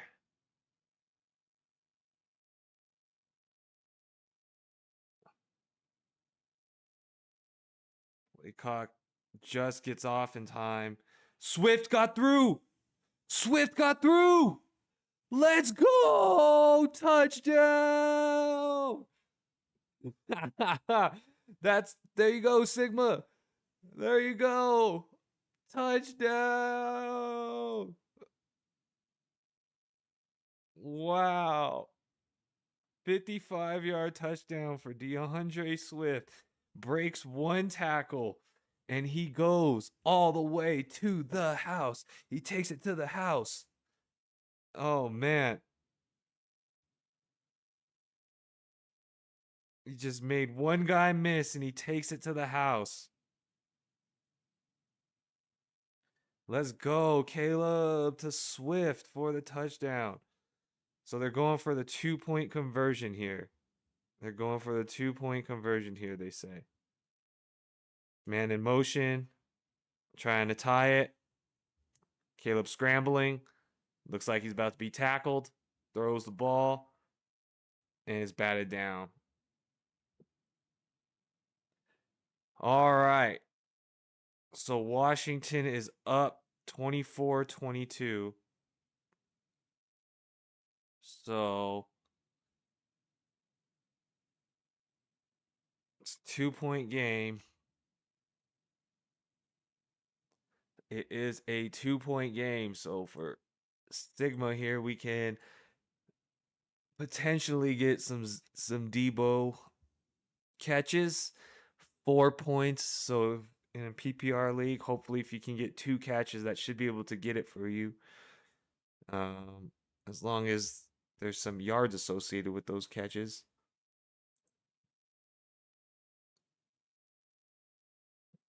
But we will see. We got everybody on the edge of their seat for the end of this game. Everybody's got close matchups with everybody watching these last few drives of this week. This is where wins become losses and losses becomes wins, as he says. So we got the Washington Commanders taking the field. We got the Washington Commanders taking the field. And what is going to happen here, right? We're going to probably see Washington try to manage the game. And could be looking to try to get a field goal, right? Right now they're up by 2, so they just need a field goal to make it a touchdown. Obviously, Washington would want the touchdown, but they would not want to turn the ball over, right? Because since they're only up by 2, a field goal can win it for Chicago. So they got to take care of the ball, right? They got to take care of the ball. These Washington Commanders, Chicago's defense has kind of looked soft all night tonight. So I kind of think they have the chance to make that drive here and at least get a field goal. But the end zone's not out of the question.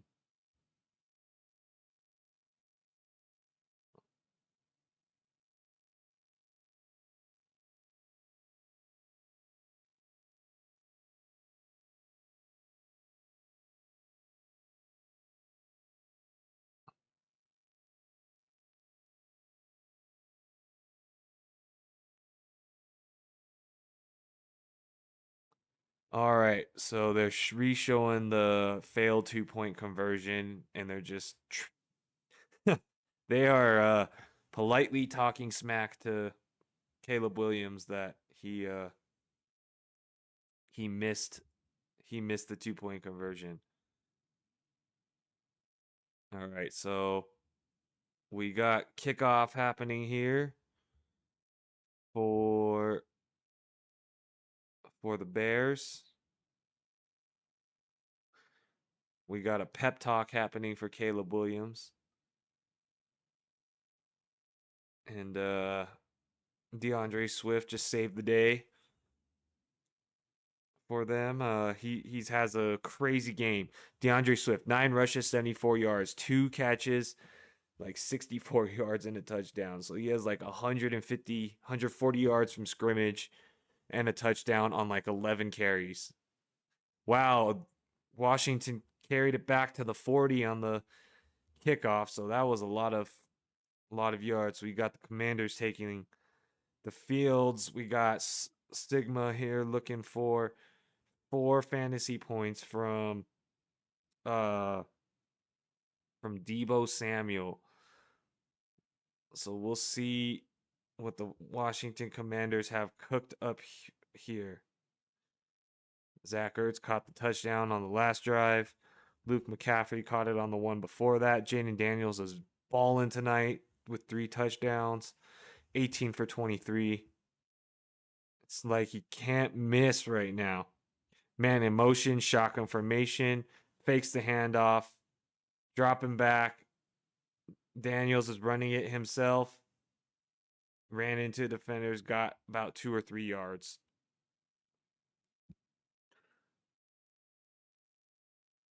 Got about 3 yards. 2nd and 7.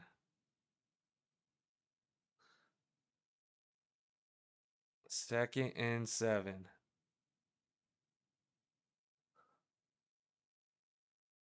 2nd and 7 for Washington. All right, we're 2nd and 7. Shotgun formation. Man in motion. Passes off. Daniels almost sacked, but he's running for it himself again, and he gets knocked out of bounds.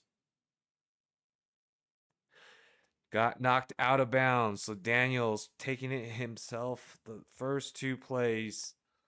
3rd down is coming up. It's 3rd and 5. Daniels trying to make it with his feet.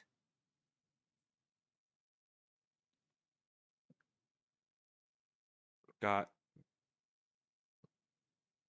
some wind and rain in the air.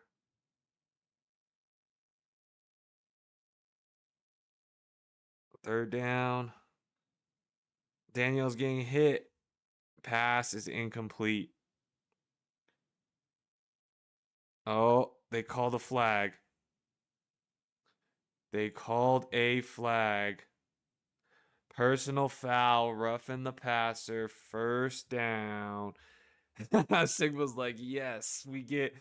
You thought it was over. You thought the drive was over. Okay, they still got a chance.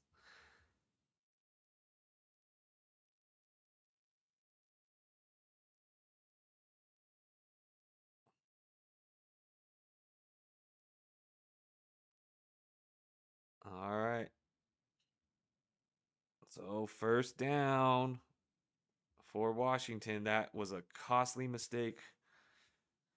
Very, very costly mistake. That's the story of tonight's game. The Bears have so many costly mistakes. All right, so handoff to Croskey-Merritt.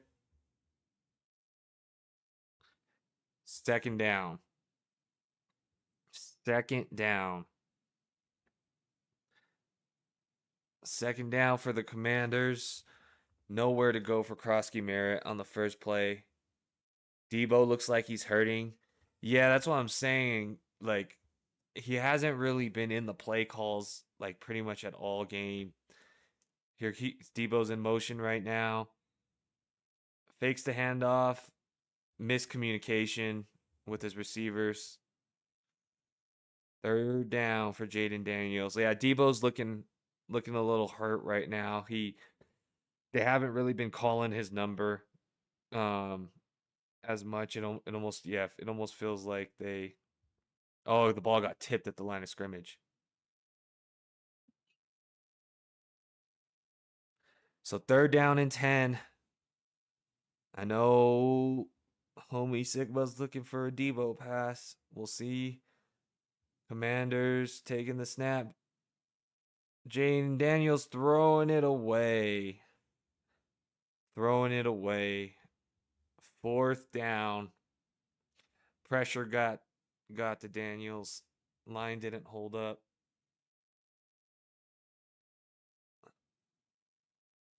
Fourth and 10.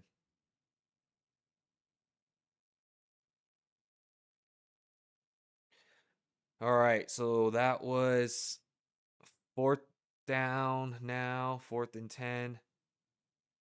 Looks like they're punting. Washington is punting with 8 minutes left in the game. They moved up the field a little bit, mostly due to a roughing the passer. And now we got the Bears who have to make a drive here. They have to make a drive. So what you're looking for here, Sigma, is you're looking for a quick touchdown or something, so that forces Jayden Daniels and them to have to score, right? You don't want them to run the clock out, but you'd want a quick score from the Bears, whether it be a field goal or a touchdown. Well, I guess you would prefer a touchdown because then that would force them to take more yards. But we shall see. This is a close matchup for me too, man. This is a close matchup for me too.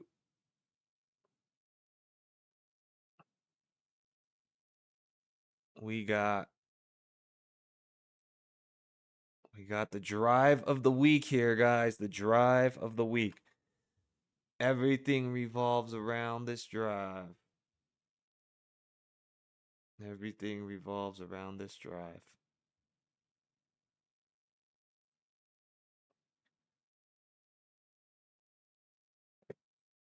All right.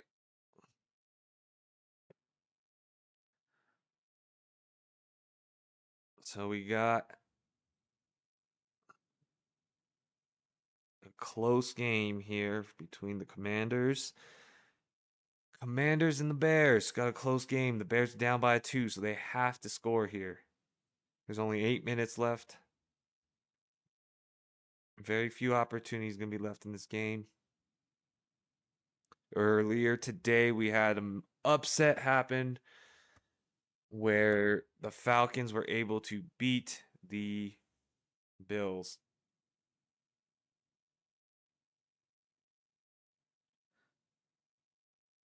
All right.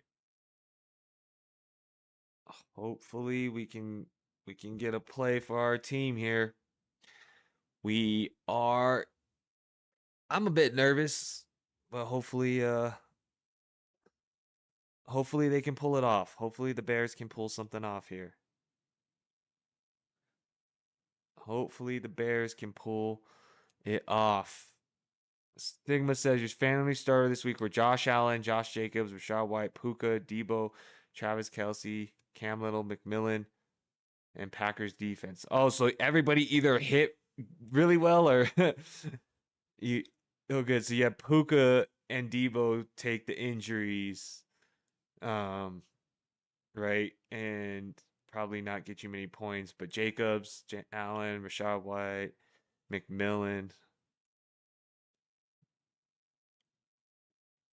All probably did you good. Yeah, I had a couple duds this week. So we got all right, here comes the drive. This is your drive. Sigma, you need them to score here. I need them to score too, so we're both rooting for the same thing.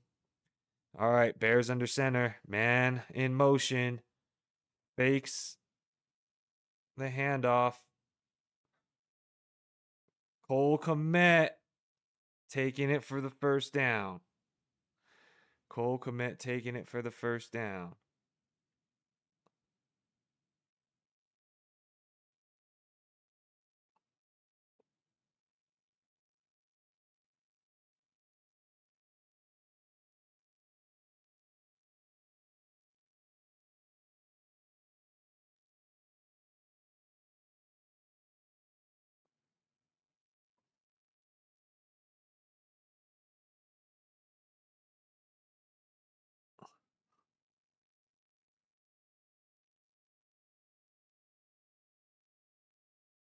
Oh my God. DJ Moore lining up offside.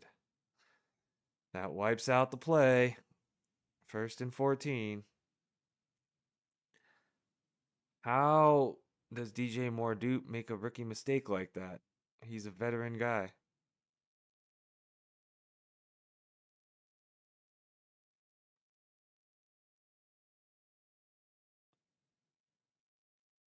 Hands it up. Nowhere to go. Negative yardage. Negative yardage there.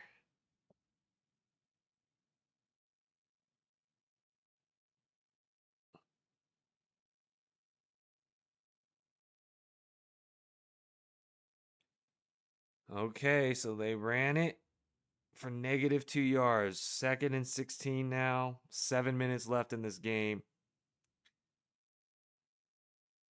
Down by 2. The Bears are down by 2. Snap is off. Dropped pass.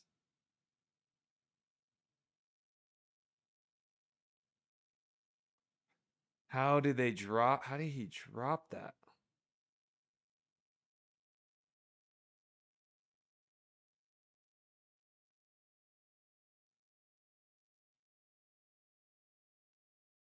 There's nobody around if he makes that catch. Oh man, bad first drop ever. First drop of the season, they said. 3rd and 16. It's not looking good.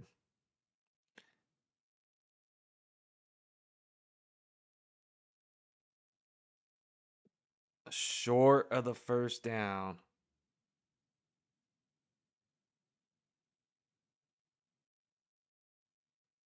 Oh man.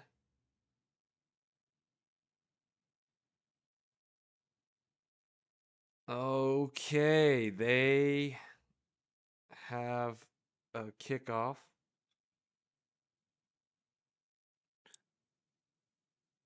They got a returner.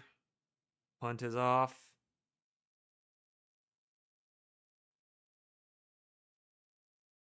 All right. Punt is down. Dang.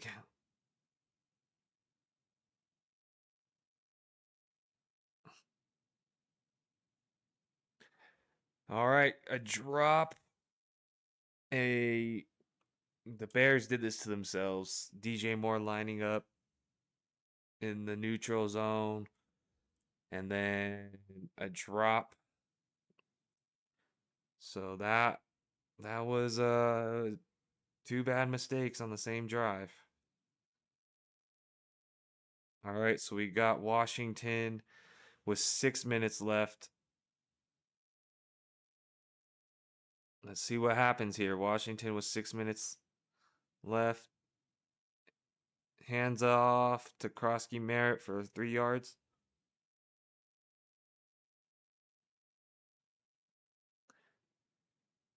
Washington 2nd and 6.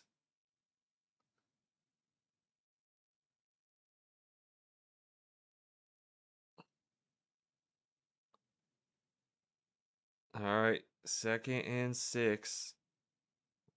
5.5 minutes left. Taking the snap, dropping back. Pass play. Daniels is swallowed up. Got sacked. 3rd down. 3rd down.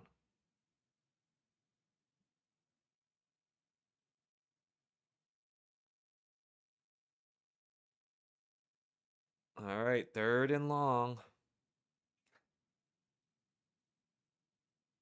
It's gonna be like 3rd and 12 or something like that, maybe. Got that sack. All right, 3rd and 13. Jane Daniels takes a snap, shotgun formation, dropping back, finding his man underneath, and he's got the first down.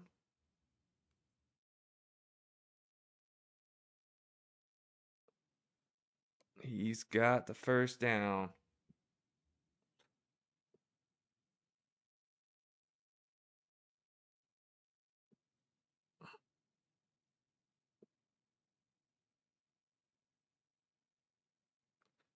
Oh man, they just got just enough yardage.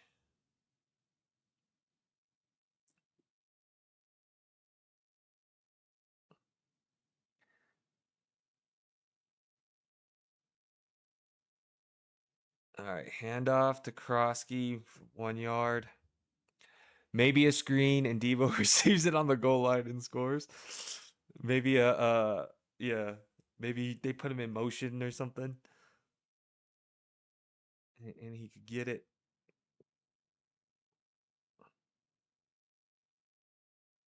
All right, 30 minutes and 30 seconds left. Caleb Williams, shotgun formation.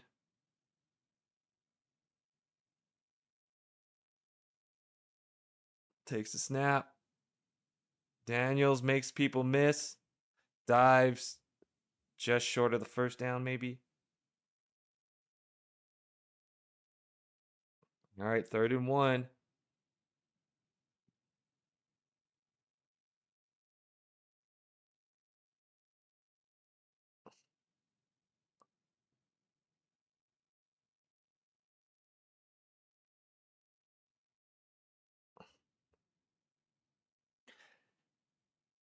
All right, so 3rd and 1. They're taking a timeout. They are taking a timeout. It's 11 p.m. for you, and you got to get to sleep for school. Yeah, I know you don't want to stay up to watch the last minute of the game, huh? It's got you on the edge of your seat. So Bears took their first timeout. It's 3rd and 1. 3rd and 1. So they got 3rd and 1 for the Washington Commanders. They're trying to just knock down this clock. Just trying to knock down the clock.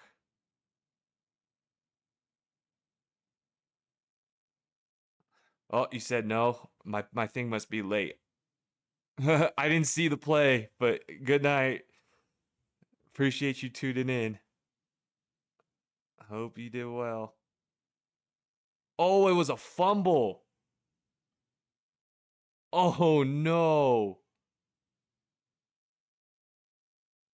Oh no.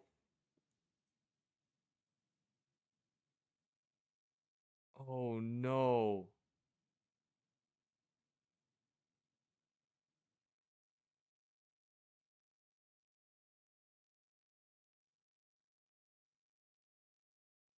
Oh no. Oh jeez. All right, last drive.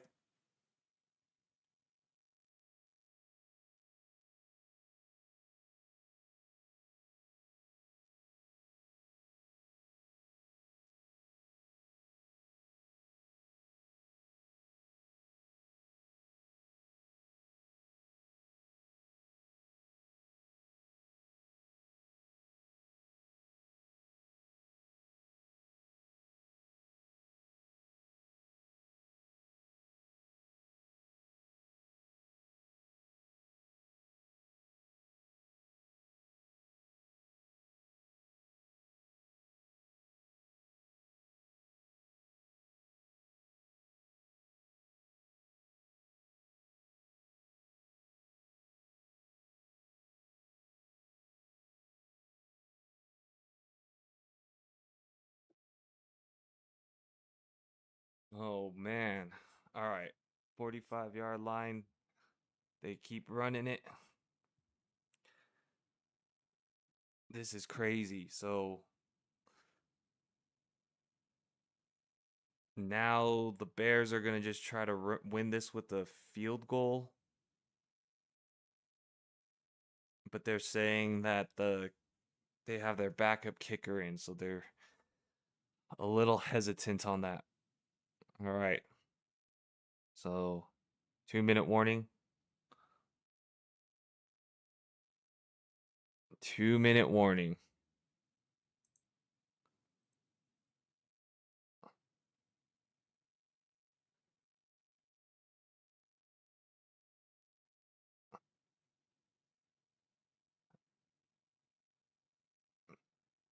It's not looking good for me.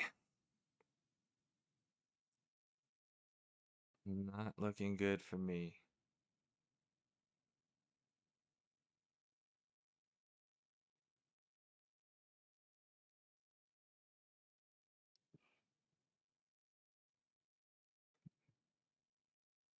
Oh my goodness.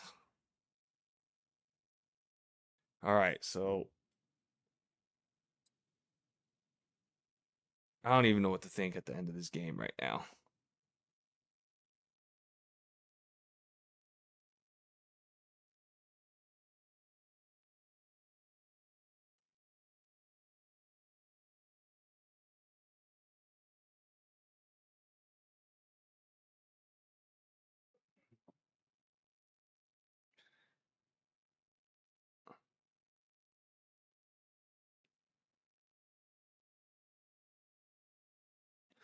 Two-minute warning. Wow.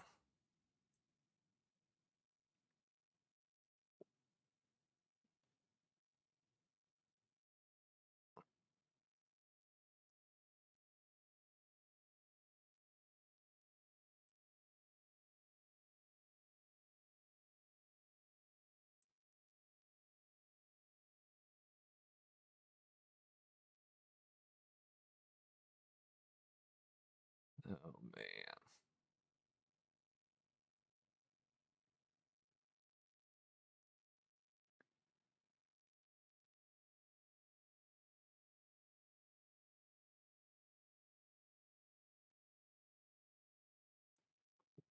All right, third down.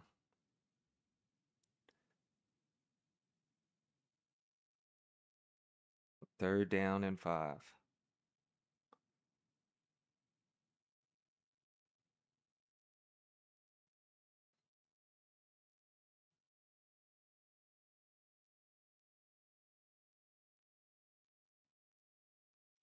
Oh man, they're gonna trust a kicker. A backup kicker.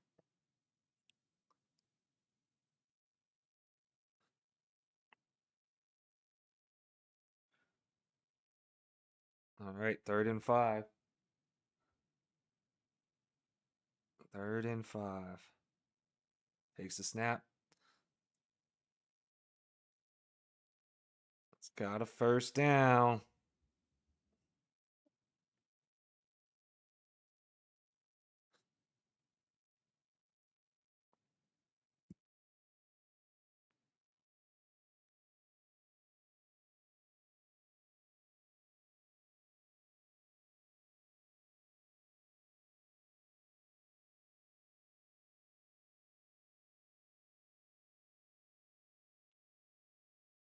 All right.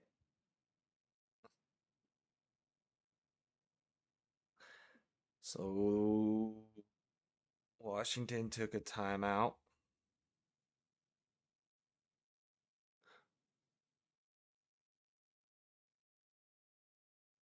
So what are we?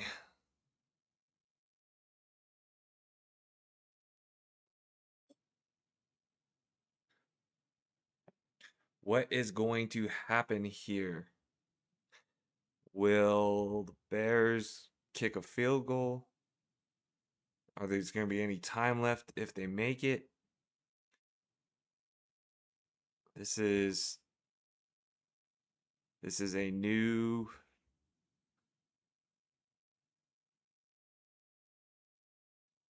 You don't want to do a long field goal.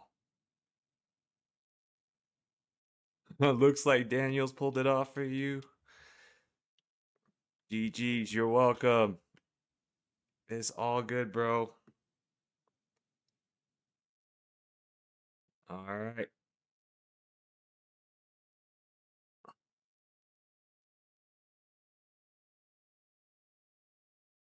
Well, Daniels got you the win, but maybe not the team the game. But yeah, catch you next time, bro. Catch you next time.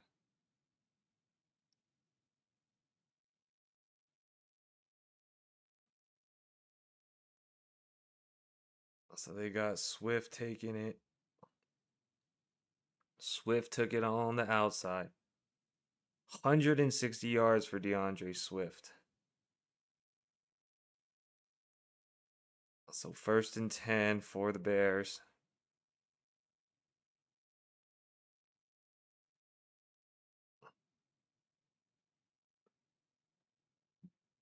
Ball's on the Washington 31.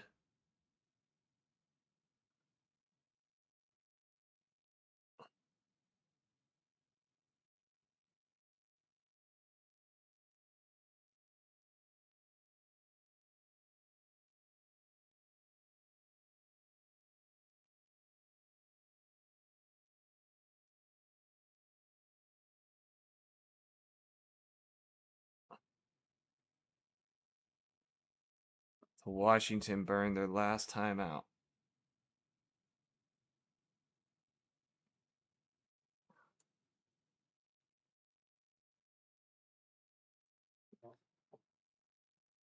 All right, so 114 left. Let's see. This is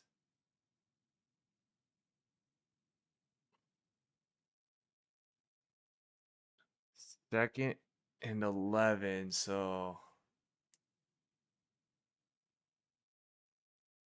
they pretty much could control it, right? If they just run it.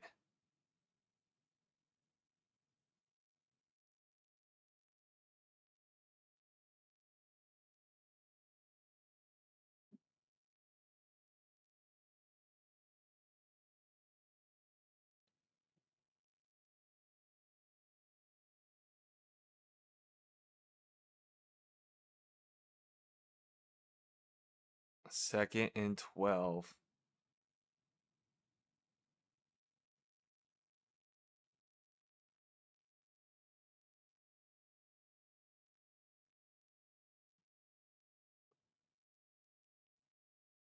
DeAndre Swift.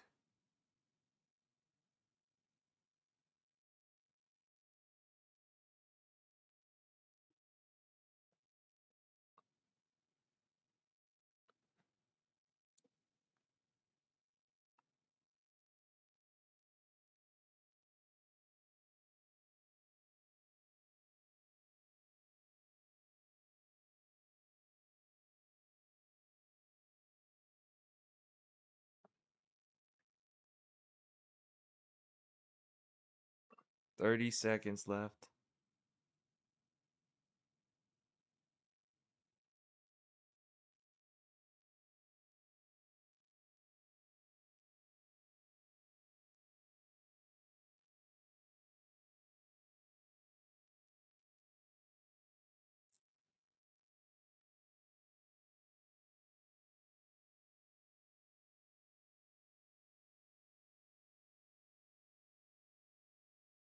All right.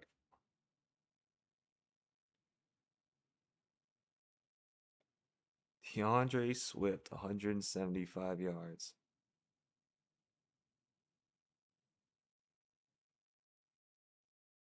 30 seconds left in the game.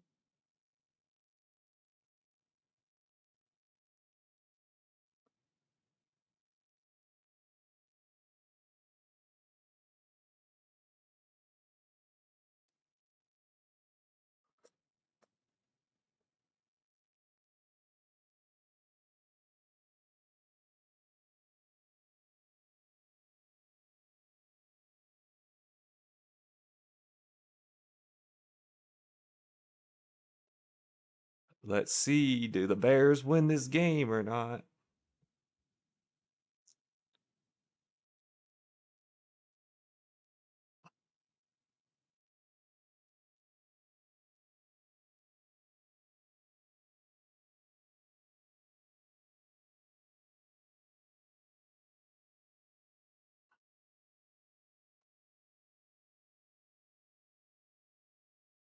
There was a blocked one earlier. I forgot about that, huh? There was a blocked punt last time.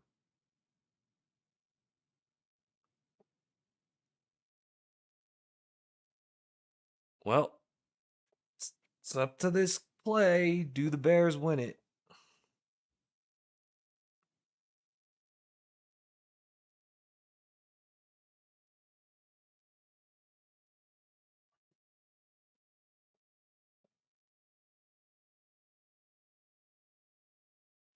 Do they win it?